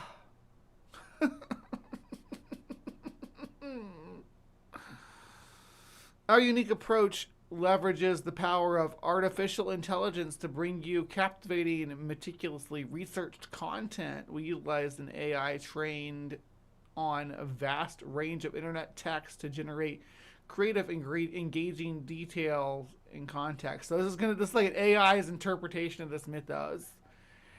Together, we'll explore the unknown, challenge preconceptions, and embark on an exciting quest for knowledge. It's a journey of exploration and learning, a journey that knows no bounds. Holy crud! I wish that there were the woo people would put in more effort. I'm getting sick of responding to your all AI videos. Like, at least come on the camera and let me hear your voice, right? You don't have to not on the camera, on the audio. You don't have to come on camera. I'm not gonna make you come on camera, but excuse me. I got a little frog in my throat. We'll get to the frog at the end of the show. But like effort. That's all I'm asking. Just a little bit of effort. All right, let's get into it. In the vast expanse of the American Southwest. In the vast expanse of the American Southwest, the Grand Canyon stands as a silent sentinel of time, its sheer cliffs and winding rivers weaving a tapestry of geological wonder. Yet beyond its breathtaking beauty lies a secret whispered across millennia, a tale that binds it to the enigmatic realm of ancient Egypt. Scriptures dating back to the reign of Pharaoh Well, the alien host that we had on the last show, or the last segment about the mermaids, like, that was like VTuber style, but then they put AI voice instead of someone actually voicing it. It can like mimic your movement and stuff, but they're like, nah, we're just gonna use an AI. Akhenaten, the heretic king of the 18th dynasty, offer cryptic glimpses into a distant land veiled in mystery. Within the sacred texts of Akhenaten's court, references to a place known as the Canyon of Horus emerge, its existence shrouded in myth and legend. Hieroglyphic inscriptions discovered within Deviant Outcast made it just in time for this nonsense, too. I missed the day when the woo was made by humans instead of AI. Says Miranda for $10, and I could not agree more. Thank you so much for the donation as well. Yeah, Grand Canyon in Egypt. Absolutely. Hail Hive Sigh and hail the frog at the end of the show. Yeah, there is a frog at the end of the show. Hallowed halls of Karnak Temple, the heart of ancient Egyptian religious worship, further illuminate this enigmatic connection. Carved into stone by the hands of scribes long forgotten, these inscriptions speak of a sacred pilgrimage undertaken by the pharaohs themselves, a journey that led them across oceans and deserts to the distant shores of a land steeped in primordial power. Among the revered texts of ancient Egypt, none hold more mystique than the emerald tablets of Thoth, the god of wisdom and magic. Thoth. Legend has it that Thoth, in his divine wisdom, inscribed upon these emerald slabs the secrets of the universe, including the knowledge There's some emerald slabs. Again, this is going to be another one of these segments where we have to take notes, I guess. Emerald slabs. All right. Interdimensional travel, and the cosmic forces that bind all creation. Within the hallowed halls of the Great Library of Alexandria, scholars once pored over these esoteric texts, seeking to unlock the mysteries of existence itself. With time, the Grand Canyon has served as a Deviant Outcast, do you even know about the emerald tablets of Akunuka Maka? Do you even know about them? Crossroads for countless civilizations, its towering cliffs and labyrinthine caverns bearing witness to the ebb and flow of human history. Yet hidden None of beneath these things exist in the Grand Canyon. I've been there. There are no emerald tablets, not in reality, not even in ancient myth. They just showed them on the screen. What are you talking about? We saw them, Deviant Outcast. They rocky showed facade them. lie secrets that defy explanation. Whispers of ancient civilizations lost to the sands of time. As we embark on this journey of discovery, we must heed the words of the ancients and tread lightly upon the sacred ground of the Grand Canyon. For within its depths lie not only the Are you padding things out here? Come on with the story. echoes of distant civilizations, but also the keys to unlocking the mysteries of our existence. Ancient Egyptian connection. As we delve deeper into the history of ancient Egypt, we uncover a tapestry of enigmatic scriptures and cryptic references that hint at a profound connection between the pharaohs of old and the distant canyons of the New World. Within the sacred texts of Pharaoh Akhenaten's reign, scholars have unearthed passages veiled in Pharaoh Akhenaten. We got to remember that Akhenaten. I'm learning all kinds of new names today. Symbolism and allegory, alluding to a land far beyond the borders of Egypt, a land of towering canyons and boundless vistas. It is here, amidst the shifting sands of time, that whispers of a sacred pilgrimage to the Canyon of Horus echo through the halls of Karnak Temple. The Canyon of Horus or the Canyon of Horrors? I like Canyon of Horrors better. I too have traveled the length of the canyon and have seen no sign of magic emeralds. I played Sonic the Hedgehog and collected all sorts of magic emeralds. It sounds like a skill issue. My thumbs are going to fall off. I know this video is going to drive you crazy. Revered as the holiest of sanctuaries in the ancient world. Carved into the very stones of Karnak Temple, hieroglyphic inscriptions bear witness to the solemn vows of the pharaohs, sworn in honor of the gods who watched over their kingdom. Among these inscriptions, one name stands out above all others. Horus, the falcon-headed god of the sky. Oh, is it the Canyon of Horus, not the Canyon of Horse? Okay, that's better. And protector of the pharaoh's divine lineage. Legend has it that Horus, in his eternal vigilance, guided the souls of the departed pharaohs on a celestial journey across the heavens, leading them to the fabled Canyon of Horus, where the spirits of the righteous were said to dwell for all eternity. Yet as the sands of time shift and the echoes of ancient voices fade into silence... That just doesn't sound like it should be a physical place, then, if the spirits are going to dwell there. If spirits are dwelling in the canyon, right? Then it's not a... well, I guess it could be a physical place. It doesn't have to be. And why would it be the Grand Canyon on the other side of the earth? True nature of this sacred journey remains shrouded in mystery. In the hallowed halls of Karnak Temple, where the gods once walked among mortals, the secrets of the ancients lie waiting to be revealed. Here, amidst the towering obelisks and towering pylons, we glimpse of a lost chapter in the saga of humanity. A chapter written in the language of stone and spoken in the whispers of the wind. Forbidden knowledge. In the shadowy recesses of ancient Egyptian temples, a clandestine brotherhood of priests safeguarded secrets that transcended the bounds of mortal understanding. You better come up with something to explain how this connects to the Grand Canyon, or I'm going to get really annoyed if you just keep asserting it is.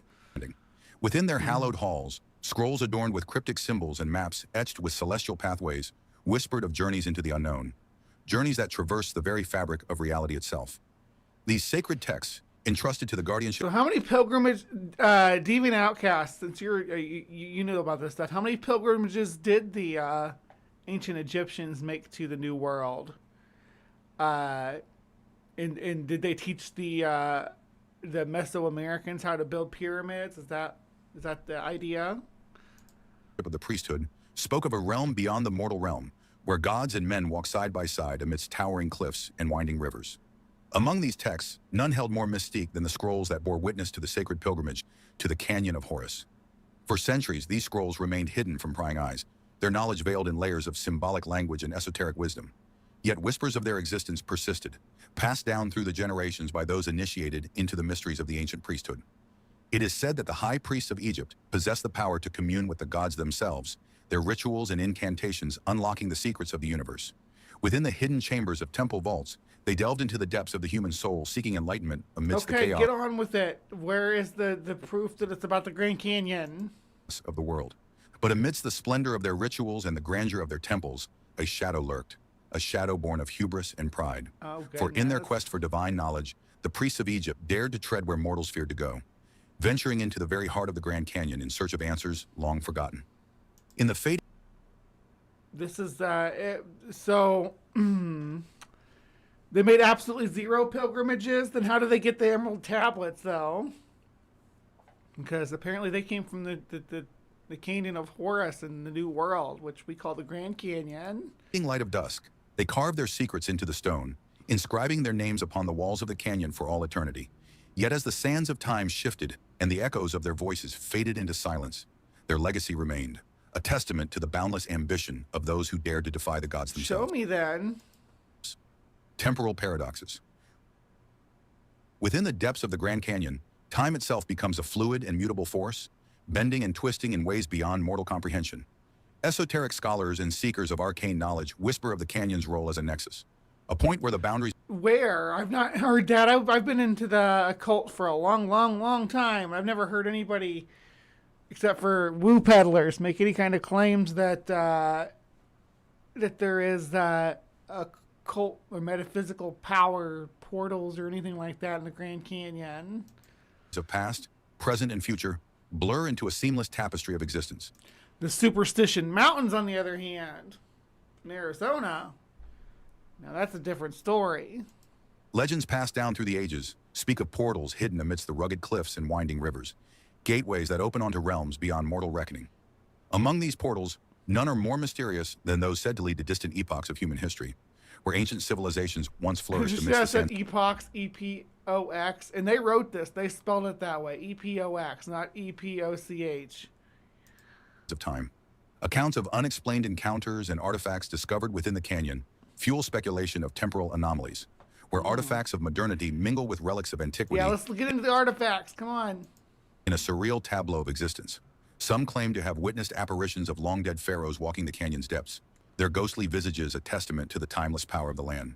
Yet amidst the whispers of lost souls, Ghost pharaohs, guys. It's ghost pharaohs. The pharaohs that made the pilgrimages, of course. and echoes of forgotten ages, a warning they come rings through portals, maybe? clear. A warning of the dangers that lurk within the temporal maelstrom of the Grand Canyon. For to venture too far into its depths is to risk becoming lost in time itself, forever trapped within the labyrinthine corridors of eternity. I will say, when I hiked down to the bottom of the Grand Canyon, it did, time did get a little bit distorted. But you're walking in the, it was July, and it was hot, and it was an adventure. Architectural parallels. In the intricate dance between nature and human ingenuity, the Grand Canyon stands as a testament to the awe-inspiring power of creation. Yet amidst its towering cliffs and winding rivers lie echoes of a civilization long past, a civilization whose architectural legacy echoes across the millennia. Surprising parallels exist between the sacred structures of ancient Egypt and the natural wonders of the Grand Canyon, hinting at a profound connection that transcends the boundaries of time and space. That looked like a luxury apartment built into the cliff sides.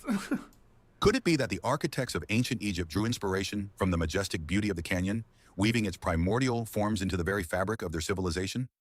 Among the most iconic symbols of ancient Egypt are the towering pyramids of Giza, their geometric perfection a testament to the mathematical... This shows just some pyramids in the Grand Canyon, just boop, boop, boop. And these ones are much more vertical than the Egyptian Grand Canyons. Precision of their creators. Yet nestled within the heart of the Grand Canyon, we find echoes of these sacred shapes, pyramidal formations that rise from the earth like monuments to a forgotten era. But the parallels do not end there. Indeed, the parallels... Where do you see pyramids in the Grand Canyon? Holy shit. All right. We're going to go to Grand Canyon. Grand Canyon, Arizona. There we go. And it's all of this, by the way. It's not just that little segment. It's all the way up to there, all back in through here. All of it is Grand Canyon. And I stayed in Williams, Arizona. It's right there. When I visited the Grand Canyon. And we hit the south rim here. But it's one of the most photographed places on Earth. Here's the trail that I went down. It was pretty wide. Or pretty wild. Pretty wild. Descending into the canyon that way. And you just weave your way down through here. But as far as I recall, there were no pyramids. If there was pyramids, they hid them from me.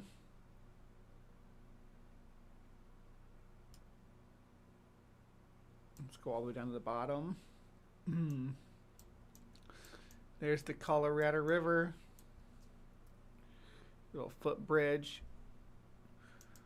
Still no pyramids, though. Where's the pyramids at? There's supposed to be pyramids down here.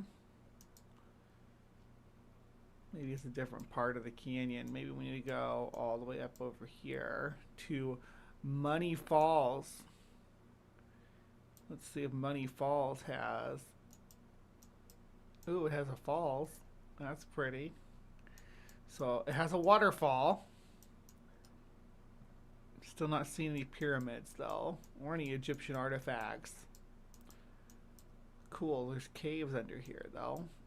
Look at that. Pretty waterfall. I don't know how tall it is. It seems kind of small, but if it gives you money, though, I mean, And you get the half soul creek. And you can take float trips down this thing. Yeah, isn't that epic? I did not do this, but you can. Look at that. Being like, could you imagine doing a float trip down the Grand Canyon? So epic. Ah, looks like there's a guy in the water, but it's actually just the way the camera captured this. It's like a crossover. It's like a guy's drowning. All right.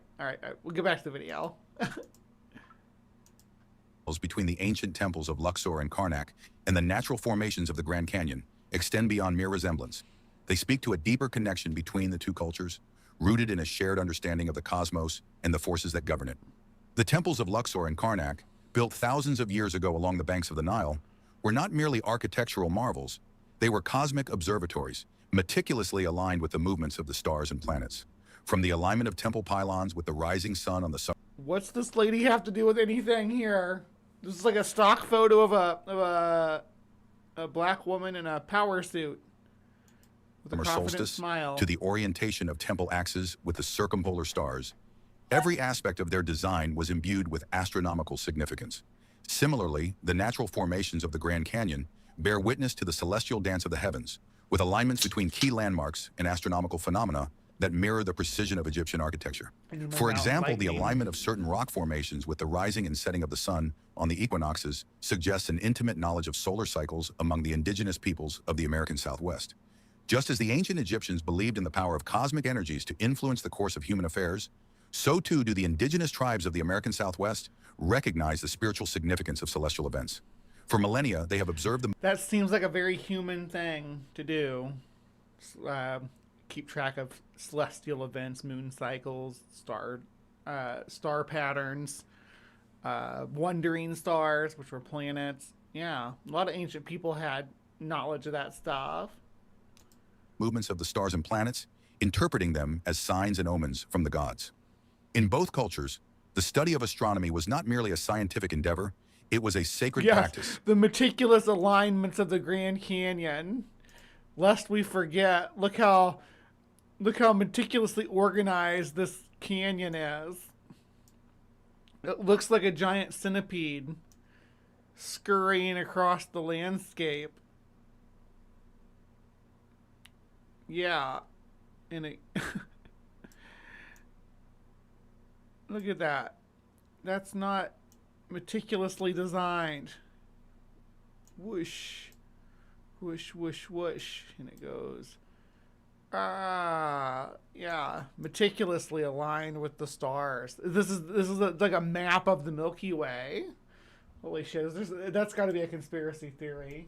Hold on, let's see.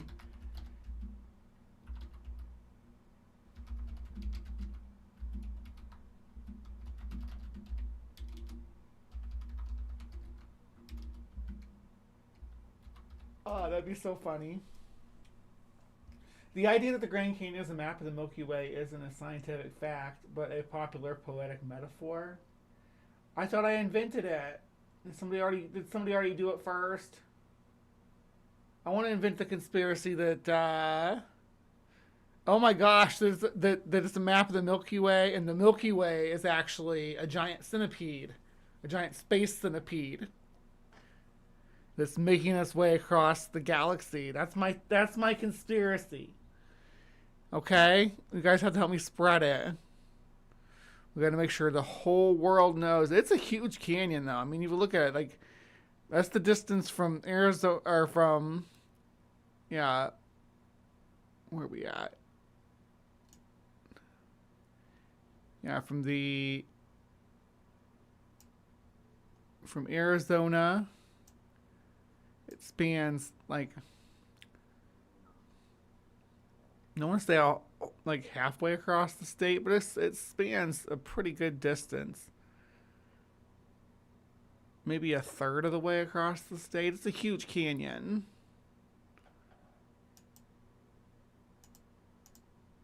Intimately linked with the religious and spiritual beliefs of the people.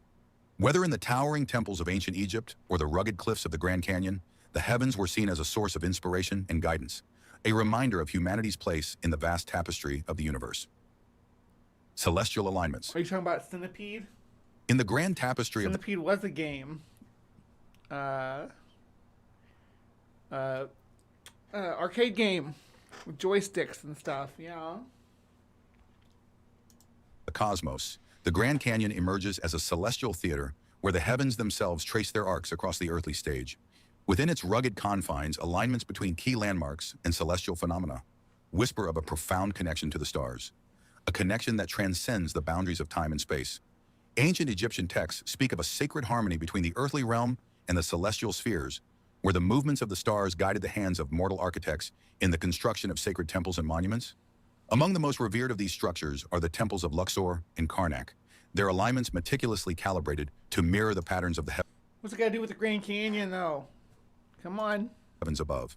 Yet as we gaze upon the majestic formations of the Grand Canyon, we find echoes of this celestial harmony etched into the very fabric of the land. Alignments between key landmarks within the canyon and astronomical phenomena reveal a profound understanding of cosmic energies, a knowledge shared by both ancient Egyptian priests and the indigenous peoples of the American Southwest. Some theorists propose that these alignments serve not only as markers of time and season, but also as conduits for the flow That of was cosmic... like a Mayan pyramid. That's far from the Grand Canyon. Like, when you talk about distance, right? Grand Canyon up here, Mayans down here, right? The Mayan Empire was in this peninsula. The Yucatan Peninsula. And I think the Aztecs were more up here. But even they were far enough away from the Grand Canyon.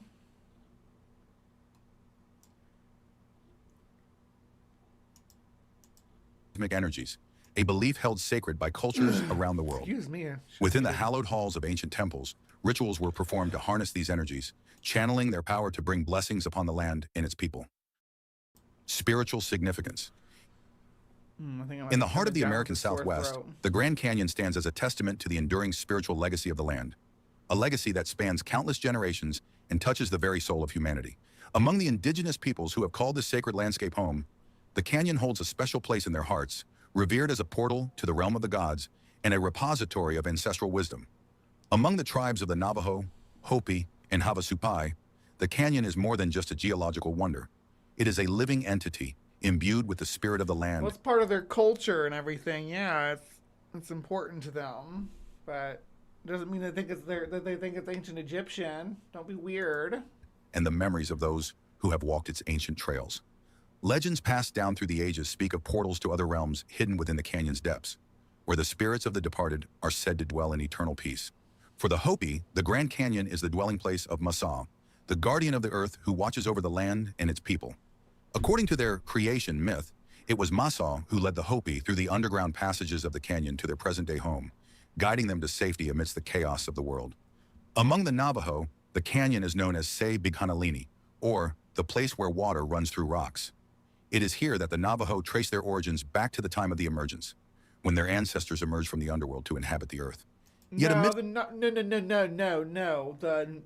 Navajo, the Dene people, came from like British Columbia. They came from here. We'll go look. So the Navajo came from way up here, because the people that live up here speak similar languages. They came from way up here, literally up in the Yukon and British Columbia border regions, right? This area right here, and I guess also Northwest Territory. But these folks are the relatives of they're Dene people too. So there's Dene people here. And you go all the way down, and the Navajo, Dene, are they over? They're right here. It's like, and they're pretty far from the Grand Canyon too. Just to clarify, the Navajo Nation is not like right right next to the canyon or anything, but so they didn't have a tale from emerging from the Grand Canyon. They know they came from up here. They have lore about their journey down the Rocky Mountains. They have a whole load of lore about it, and they made that's a hella journey to get all the way down to here.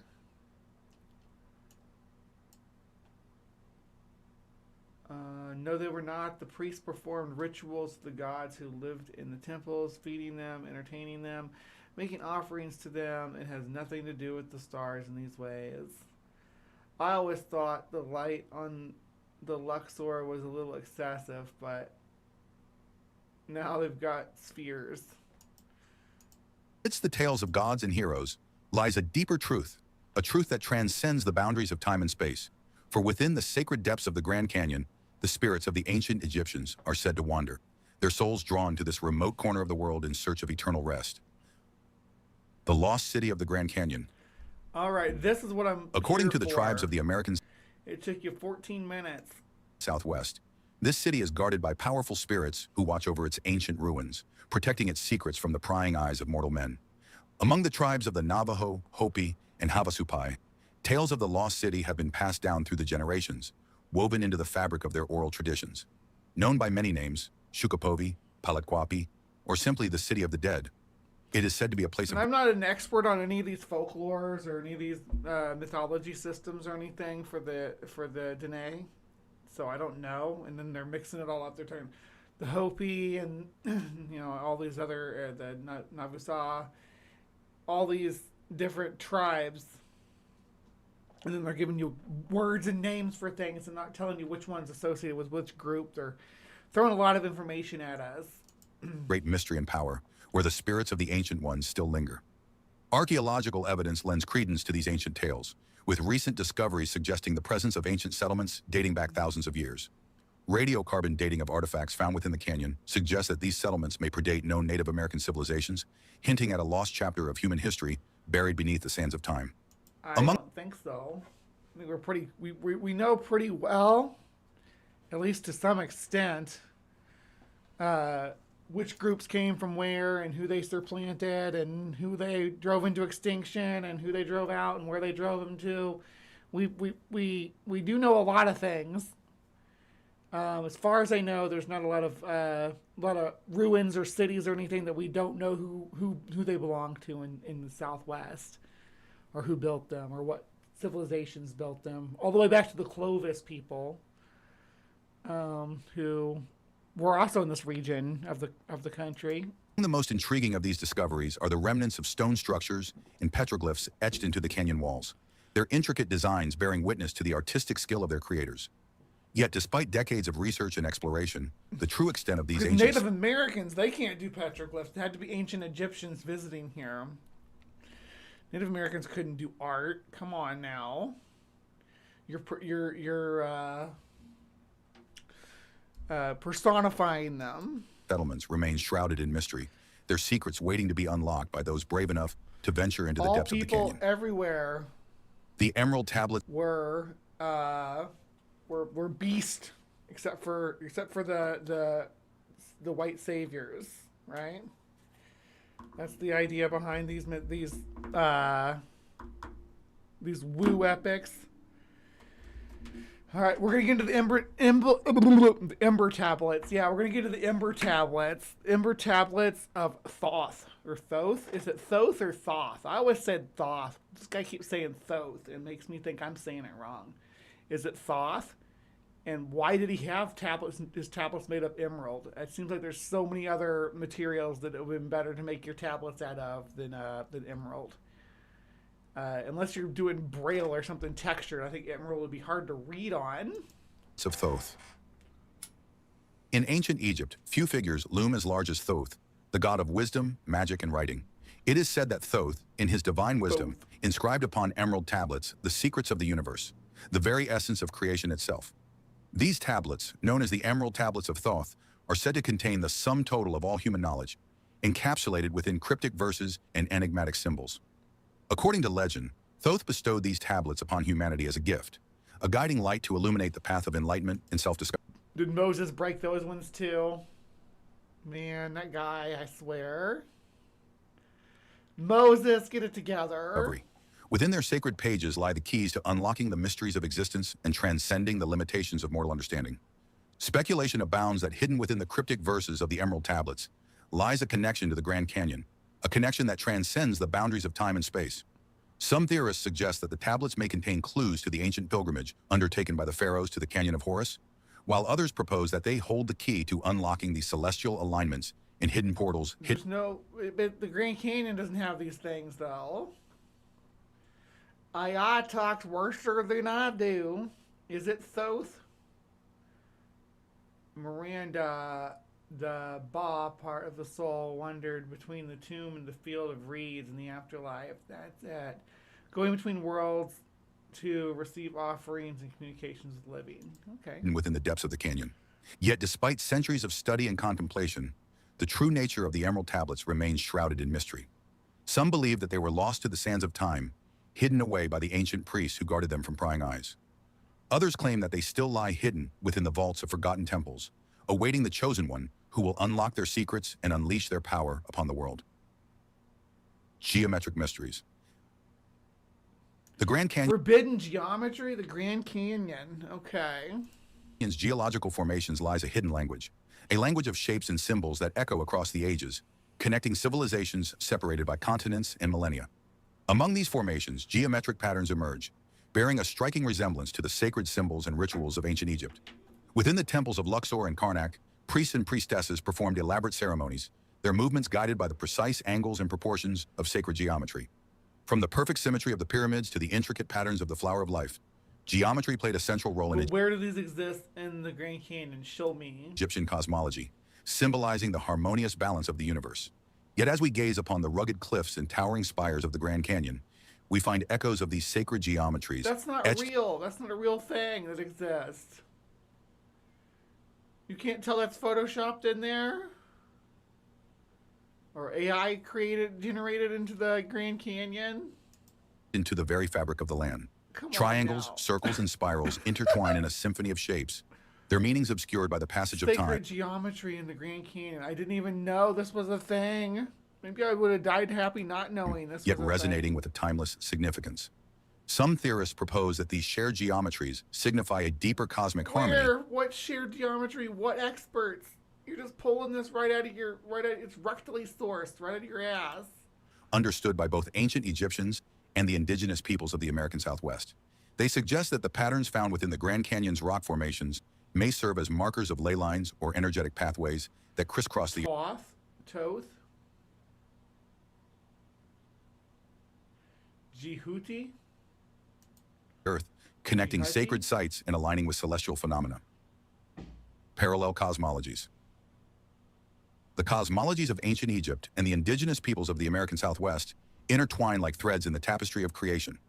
Comparative analysis of their beliefs reveals striking parallels, suggesting a shared spiritual heritage that transcends the boundaries of time and space.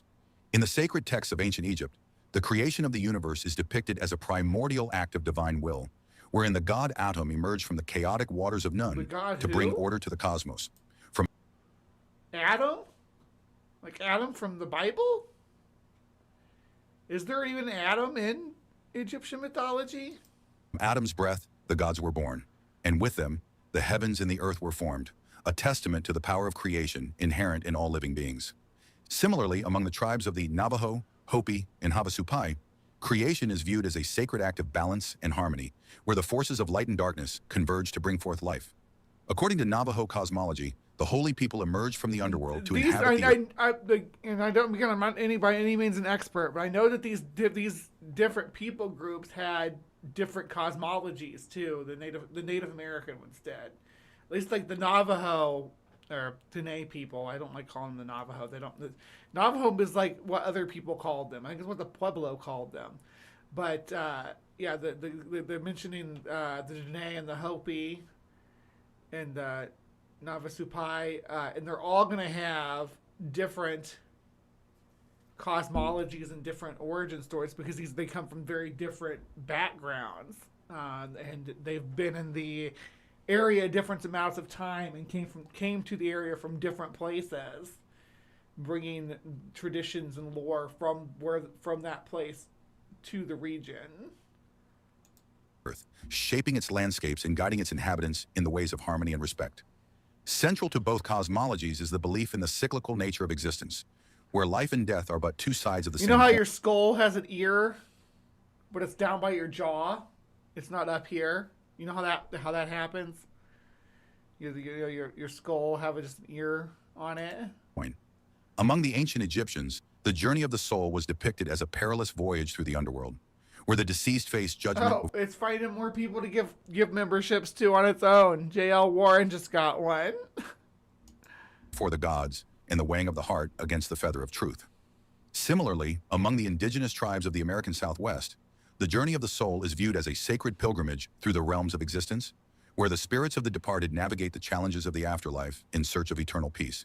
Shared motifs of rebirth, renewal, and transformation echo across the ages, weaving a tapestry of spiritual wisdom that transcends the boundaries of culture and creed. As we stand upon the threshold of the Grand Canyon, let us honor the wisdom of the ancients and the enduring legacy of their spiritual teachings. For within the shared cosmologies of ancient Egypt and the Native American tribes lies the key to unlocking the mysteries of the universe and the true nature of our own divine heritage. The Sphinx of the West. Ooh, a sphinx. The discovery of an enigmatic. You know, the sphinx that exists in the desert southwest of the U.S. rock formation resembling the Sphinx of Giza within the Grand Canyon has ignited fervent speculation among researchers and enthusiasts alike. This geological marvel, often referred to as the Sphinx of the West, has raised intriguing questions about ancient transcontinental migrations and the possibility of prehistoric cultural exchanges between distant civilizations. The resemblance between the Sphinx of Giza and its counterpart in the Grand Canyon is striking, with both featuring a lion-like body and a human-like face, albeit weathered by millennia of erosion. We're going to see what it's talking about.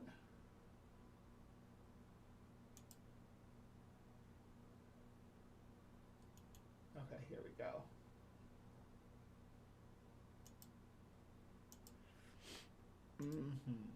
So this is the Sphinx in the Grand Canyon. Is there a better picture of it? Jesus.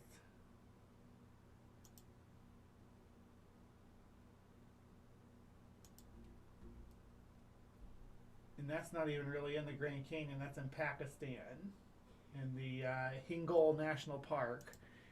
It's not even in the Grand Canyon. Maybe that's the wrong one, though. Let's look. Let's look here.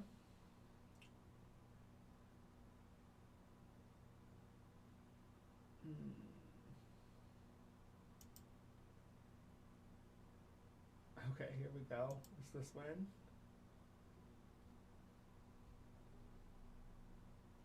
Alright, so it's on Facebook, but yeah, here's allegedly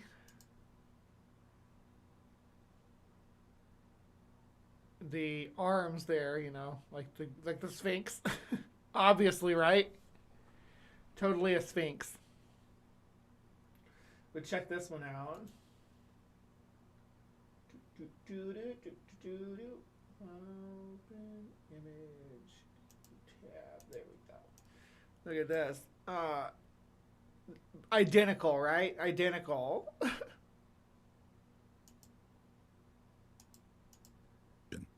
This uncanny similarity has led some to propose the existence of a lost civilization that once thrived in the heart of North America, a civilization whose influence extended far beyond the confines of its homeland.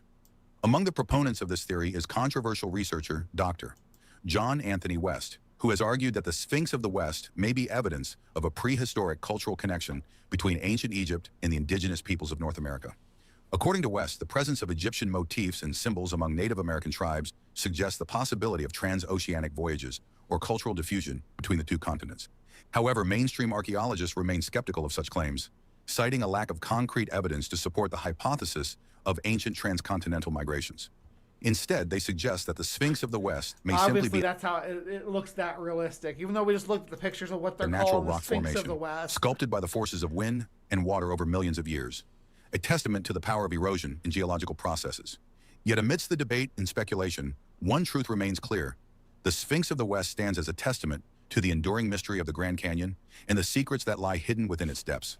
Whether a product of ancient I gotta say, these civilizations AI images are cool. Like, if that actually existed, that'd be amazing, but it doesn't. and of nature itself, this enigmatic formation continues to captivate the imagination of all who behold it, reminding us of the boundless wonders of the natural world.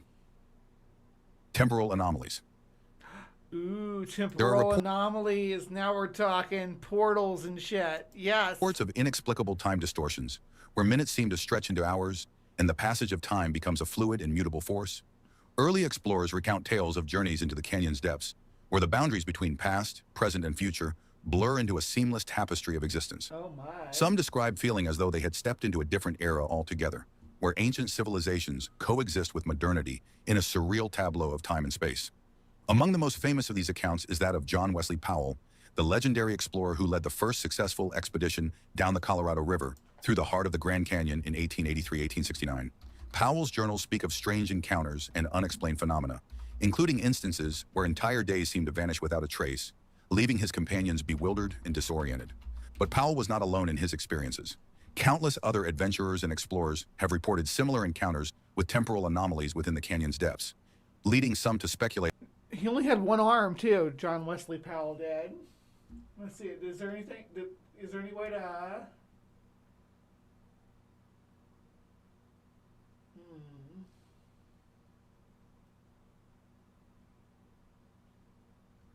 Not really. I'm looking at his wiki here.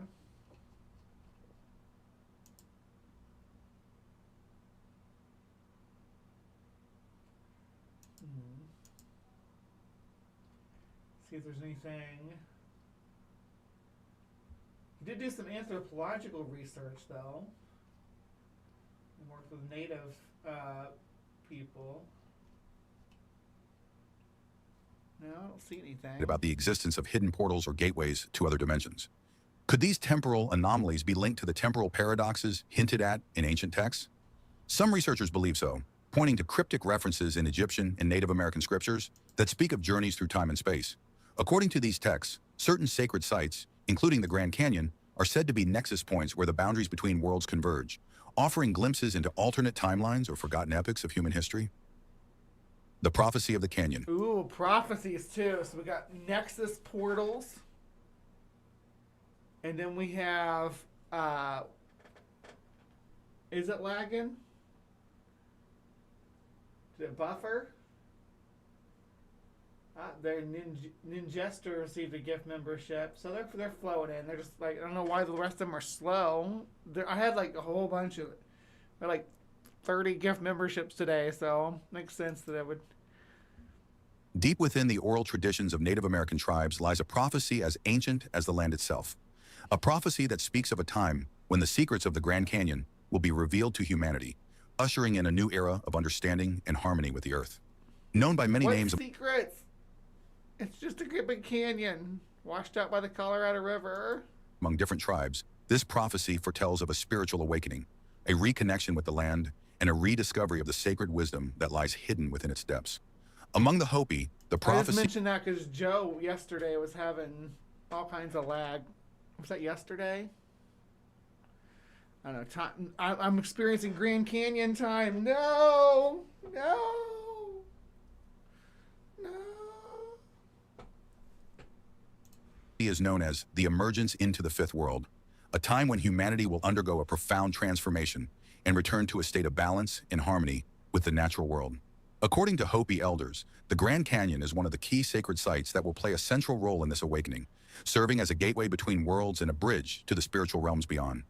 Similarly, among the Navajo, the canyon is revered as a place of great power and significance, a place where the spirits of the ancestors dwell and the secrets of the universe are written in the very stones themselves. I don't think that's true. I don't think that's true about the Navajo.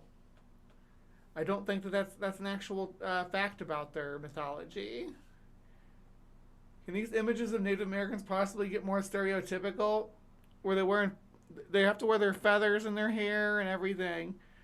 Otherwise, how are you going to know they're Native Americans? According to Navajo tradition, The unfolding exploration of the canyon is seen as a fulfillment of ancient prophecies, signaling a resurgence of interest in the spiritual teachings of the past. AI is super into stereotypes. And a reconnection with the land that sustains us all. Modern exploration. In the modern age of exploration, fueled by technological advancements and a relentless quest for knowledge, the mysteries of the Grand Canyon continue to beckon to adventurers and scientists alike. Despite decades of study and exploration, much of the canyon's secrets remain shrouded in mystery, waiting to be uncovered by those brave enough. Do they, though? Do they remain shrouded in mystery? To venture into its depths. Expeditions seeking to unravel the enigmas of the Grand Canyon have encountered a myriad of challenges, from treacherous terrain to unpredictable weather conditions.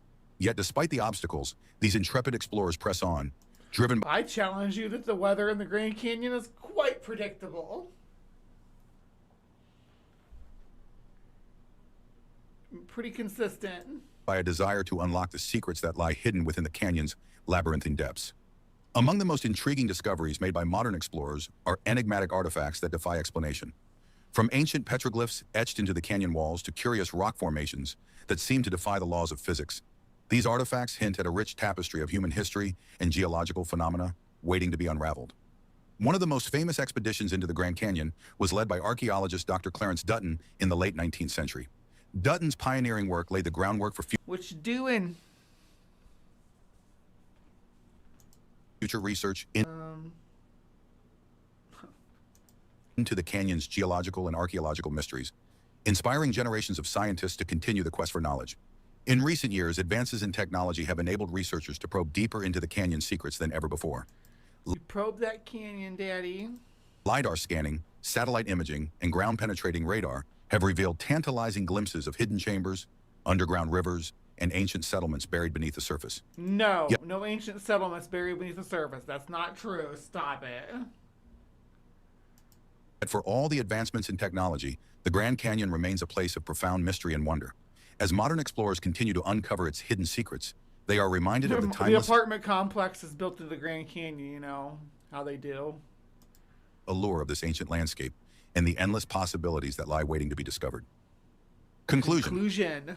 All right. In conclusion, the Grand Canyon stands as more than just a geological marvel. It is a testament to the enduring mysteries of our world, serving as a bridge between ancient civilizations and modern inquiry. Despite centuries of exploration and research, the canyon continues to guard its secrets with a silent, immutable majesty. From the cryptic scriptures of ancient Egypt to the sacred legends of Native American tribes, the canyon holds echoes of a distant past. I am going to run another poll here real quick. I know I guess I got back up to like 19 people, but I'm going to run another poll here real quick because I'm not going to put my input in yet.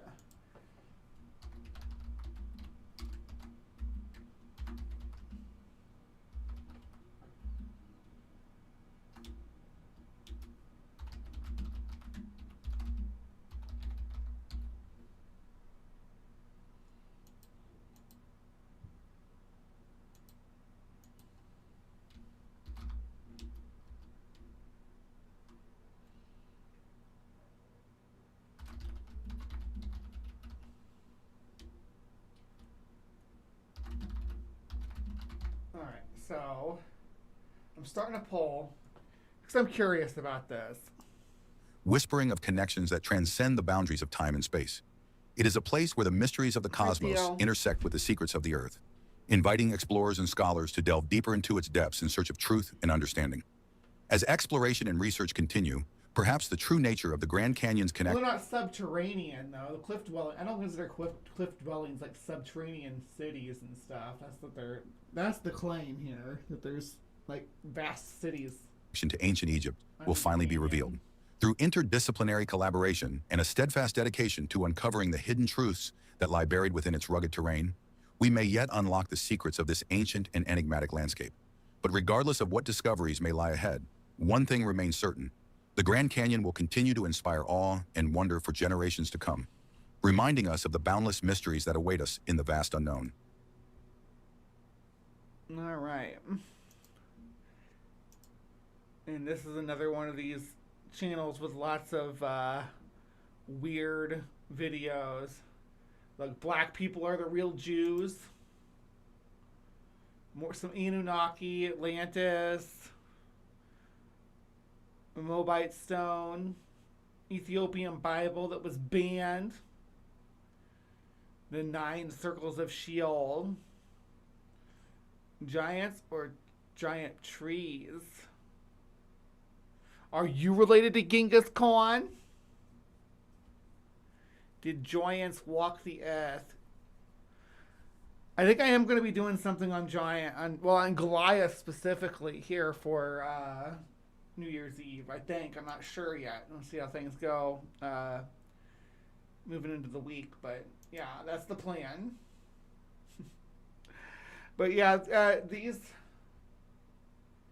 So I got 62% don't care if we make fun of AI videos, if we make fun of real videos, and 38% says yes. It's just changed. 33%, 38%, 33%. I don't know. People are voting actively. Yeah, that's the Black Hebrew Israelite nonsense. I know. I don't cover a lot of that stuff, but maybe I should. But what do you all think about the Egyptians in the Grand Canyon nonsense? How's that sitting in your gullet? Do you think that's real? Though the Hopi believe they came from there. John Hudson. Though many Native American tribes have ties to the Grand Canyon, I believe only the Havasupai are the only ones who lived there. Yeah, they still live there. They still own a resort there and stuff. The Hopi believe they came from there. Yeah, the Dene don't think they're from there though. They know that they came from the north, from the far north too, about as far north as you can go. Well, I don't think any of them have ancient Egyptian ties. I think cliff and cave dwelling cities are super cool too. Both places have sand and rocks and are aligned with the sun or something. Yes, Jason Jacoby, that's the secret. All right, so if you disagree with anything I've said here, or you have any kind of input you want to throw my way, do so in the comments down below. And please remember to be kind, take care, and we will see you next time. All right, I'm gonna wrap up This Week in Weird right here. Take an intermission. Then we're going to talk about frogs, and then we are going to pop over to Ben's. Okay, so stick with me, and we're gonna have a good time. I'll be back momentarily.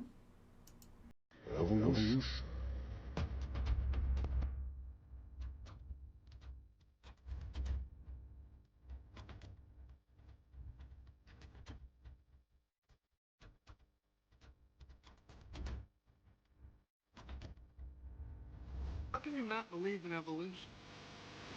How can make you believe in evolution? Evolution. Evolution. Evolution. Evolution. How can make you believe in evolution? Evolution. Evolution. Evolution. Evolution. Evolution. Evolution. Evolution. Evolution.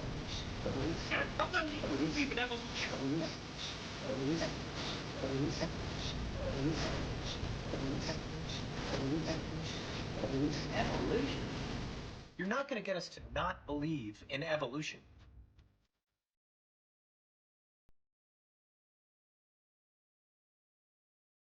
I will eat your leftist ass like corn on the cob. I'm ready.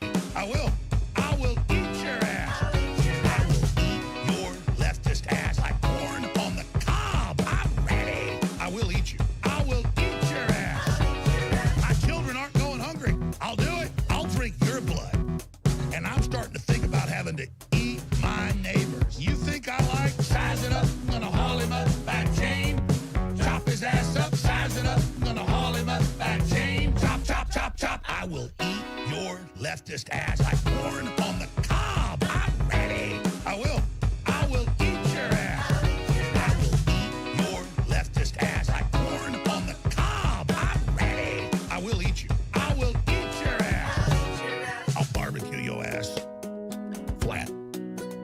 I will cook your ass up so fast. And I'll tell them, oh, I killed a cow out back, baby.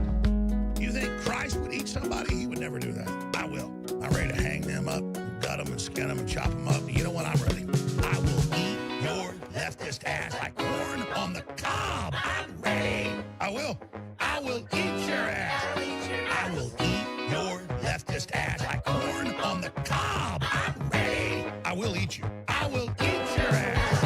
I will eat your leftist ass like corn on the cob. I'm ready. I will eat your ass. I will eat your leftist ass like corn on the cob. I'm ready. I will eat you. I will eat your ass. That's why I want the globalists to know. I will eat your ass first. I swear to God, if it's the last thing I do, I'm gonna get my hands around your throat. All right, hello, beauties and bees. Welcome to the Hive. Welcome to Bree's Bestiary, the last segment of our Live from the Hive. And I see another membership dropped into Jay Passick's lap. So go, Jay. I think there's like one more maybe that still needs to be delivered, but regardless. It is time for Bree's Bestiary, and we are going to be cracking open some fun little nuggets about frogs today. Now, I found this channel. It's called Interesting and Random. It has lots of science videos and stuff. But it is like using AI and some of it at least. But we're going to watch their video about the frozen frogs of Alaska. These are called wood frogs. Welcome to the wilds of Alaska. Imagine a land of towering peaks and glaciers where the sun barely sets in summer and barely rises in winter.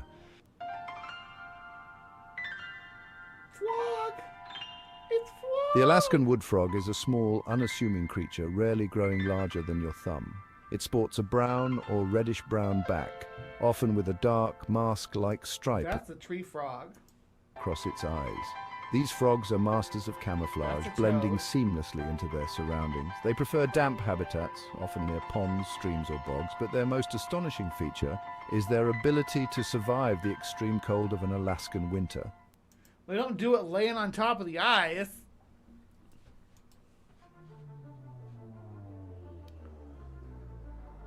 As winter approaches in Alaska, temperatures plummet and the landscape transforms into a frozen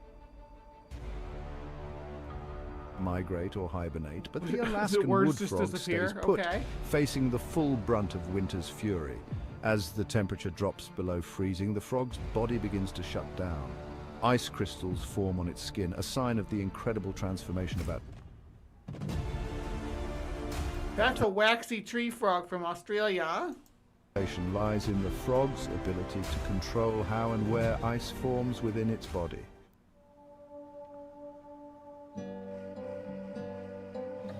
Deep within the frog's body, its liver converts glycogen into large quantities of glucose. This glucose floods the frog's bloodstream, acting like a natural antifreeze. It protects the frog's cells and tissues. A glass frog. You can see its organs and stuff. Isn't that so cool?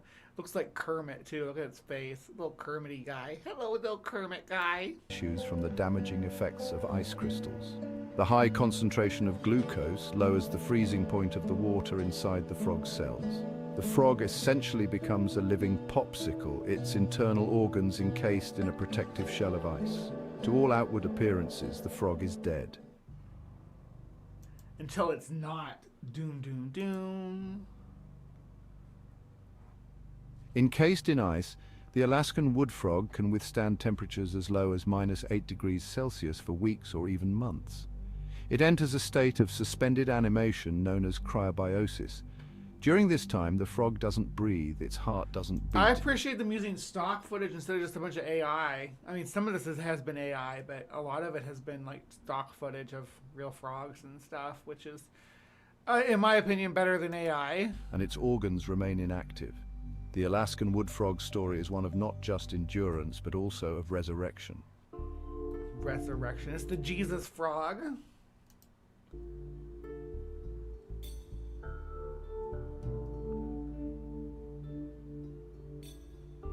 And it gets warmer.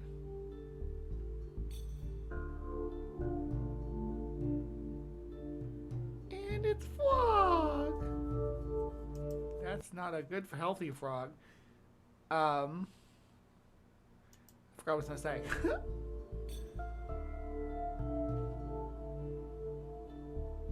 It's not even saying anything. Did the audio cut? Reawakening frozen states is a testament to the incredible resilience of life. The Alaskan wood frogs. That's not an Alaskan wood frog. Look at those crazy eyes, though. It's Hypnotoad. Reminder that even in the face of adversity, life finds a way.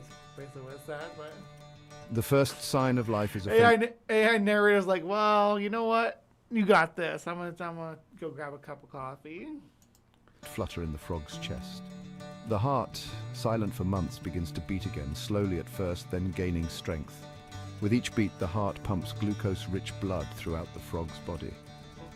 The frog's body temperature rises, approaching the normal range for an active amphibian. Inside the frog's cells, the machinery of life whirs back into action. Soon, the frog takes its first breath of fresh spring air. Oh yeah, I was gonna say turtles do this too. That's what I paused to say earlier. That turtles, like, you can go out and you see turtles moving around under the ice. Like, they don't move a lot, they don't move fast, but they will move if they need to. Usually they just kind of sit there and wait out the winter.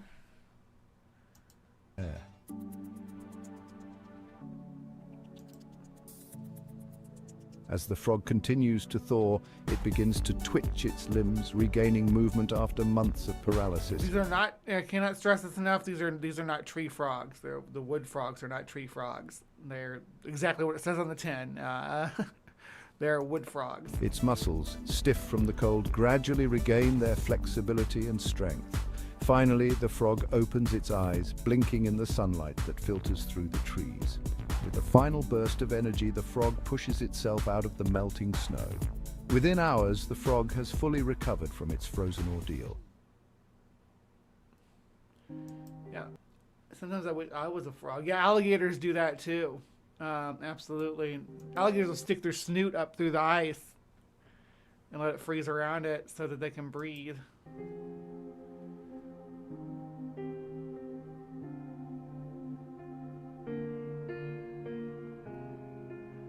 I have eaten frog legs before. I think they had salt on them, salt and pepper, and yeah.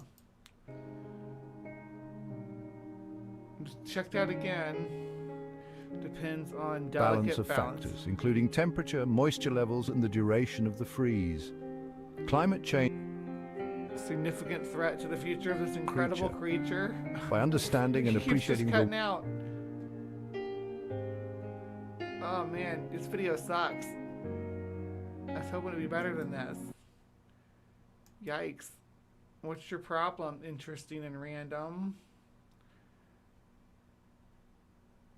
Are all your videos like this? Because this just like popped up. And I'm like, yeah, I'll talk about that.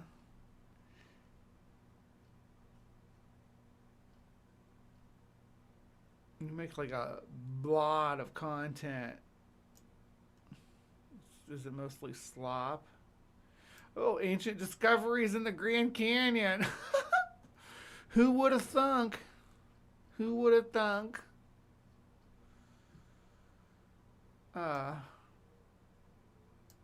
Zombie is real or fictional? That's what we're watching right now. And he just keeps checking out. Marvel. The Alaskan wood frogs. Yeah. All the AI nonsense. And the frog spends most of its time. There was a scientist that.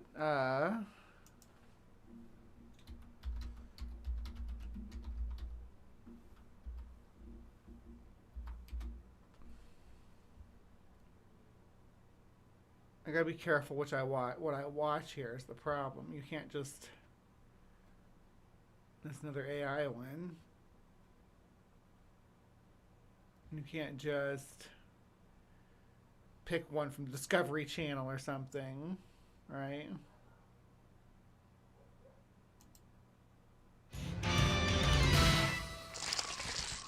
That's probably gonna get shot down too. Like you can't, like National Geographic, you can't just like watch that on and Smithsonian stuff. You can check this one out.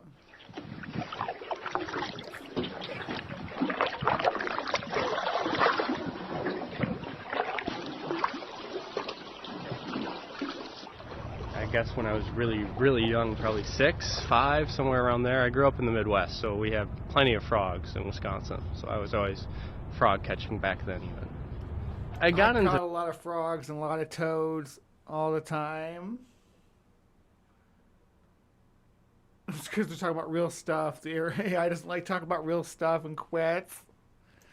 Frogs, not so much because I'm interested in frogs, but because I'm interested in parasites.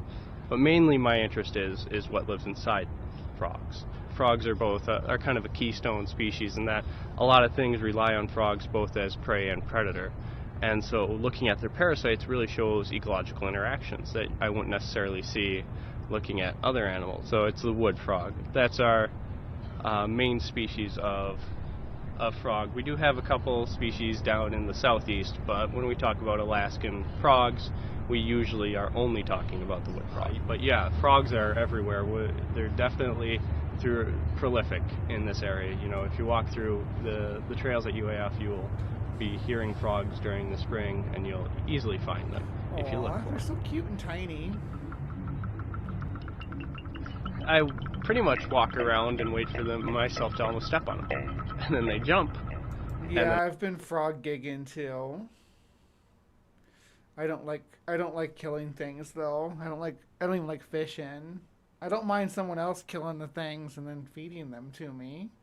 So like if some daddy wants to go out there and catch me like fresh catfish and frog legs and stuff and cook them up and yeah, we can do that, but I don't want to be out there killing the things. I can see them and then I can pick them up. Where I go is actually small little islands that have, you know, willow cover and small grasses. So I'll see them hopping through the grasses and around the willows. So it's really easy, nice open plain area. And so I'll be walking around in these plains and I'll pretty much almost step on one. And this guy's just explaining how to like do my childhood, because we was always diving and catching frogs. He's wearing a green shirt. They'll hop away, and that's when I can grab them, when I see the movement. Well, they're mainly feeding, you know, hunting. So you look for places that are really buggy. They're going to eat anything they can grab, you know, worms, other insects, spiders, anything that's small and they can get into their mouth. What he believes happening. Some days I'm like that too. So they have this very short period of time to freeze and to create enough glucose to survive freezing. But what's happening is at night we get below freezing and we get those frosts. But then during the day it warms up, and so these wood frogs are thawing a little bit during the day. And then at night they're freezing again, so they're freezing and then thawing, freezing and thawing. And by freezing and then thawing a little bit, they're able to thaw enough, we believe, hard on your body to access more glucose into their cells. So they're in a lot of ways lengthening the time they're freezing by freezing and thawing over a week or two in September and October. They dig little things called hibernacula about 2 inches deep in the ground, and they're looking to hibernate as close as possible to the water. So they're usually, 10 yards off the shore or so in the leaf litter. So do I have to get like certification or anything to build one of these hibernacula and just kind of crawl in there?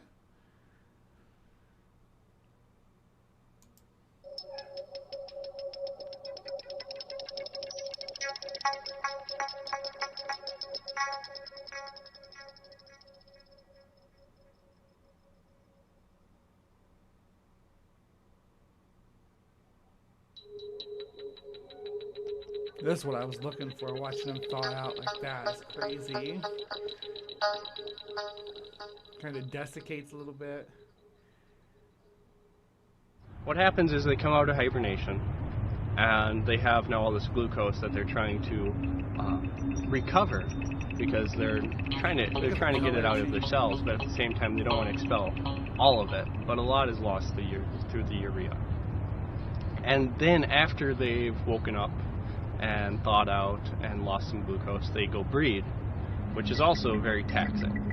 So they lose energy then through breeding, and they've lost energy through freezing, and now it's time to rebuild for the coming winter, and also for the females to start producing eggs in preparation of next spring too, and mating. Really cool.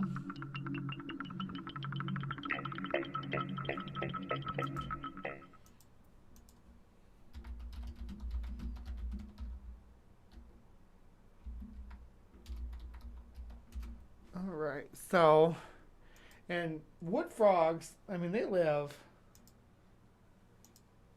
let me pull a map up. All right, here we go. They live all the way up into the Arctic Circle, right? They actually don't seem like they do very well where it's warmer at. They prefer to be far up north. You see this, the frog that's found across Canada. And yeah, into Alaska, even out into the Aleutians. But most importantly, I think, is like, look how this comes up to the Arctic Ocean, right? That's the habitat of these animals. That is crazy to think that they live that far north. I think that this is the frost line right here that runs across there. But I thought the frost line ran a lot further south than that, where it is permafrost. But like, even the permafrost is like, it's a few inches, or not a few inches, it's a few feet below the surface. So there's still areas that they can dig into. Yeah. So I think this is the most northern living amphibian in the world. And you can see why. It's pretty impressive that they're able to do that. I don't know if the Smithsonian would care if we play their video or not.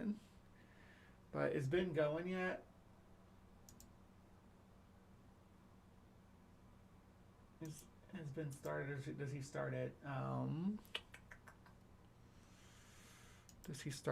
the top of the hour?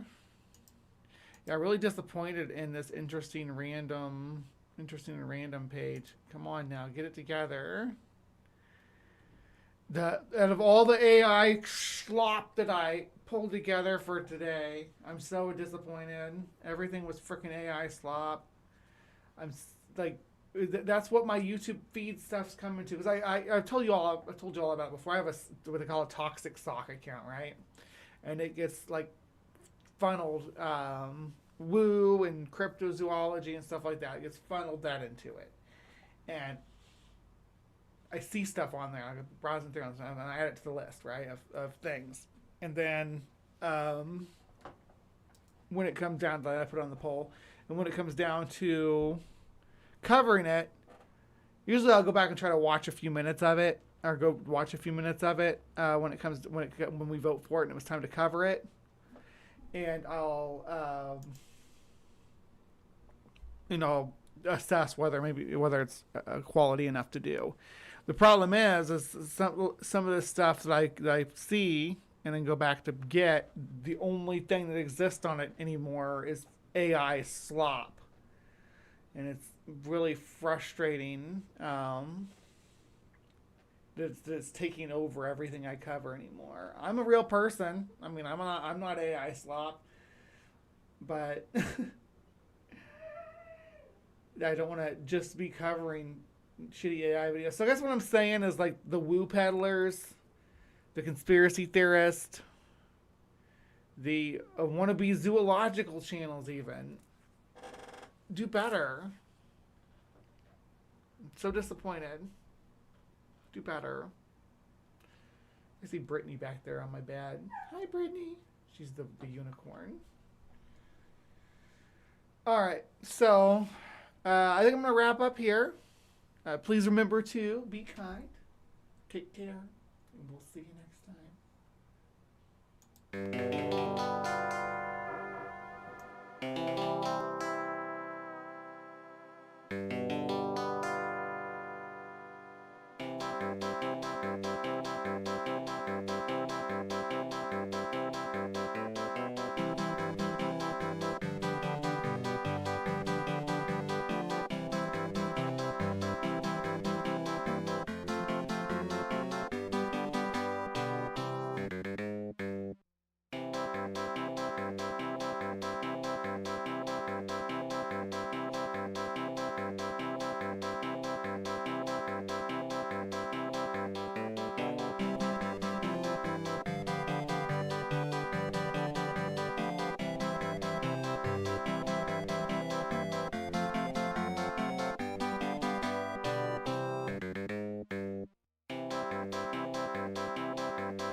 Yeah.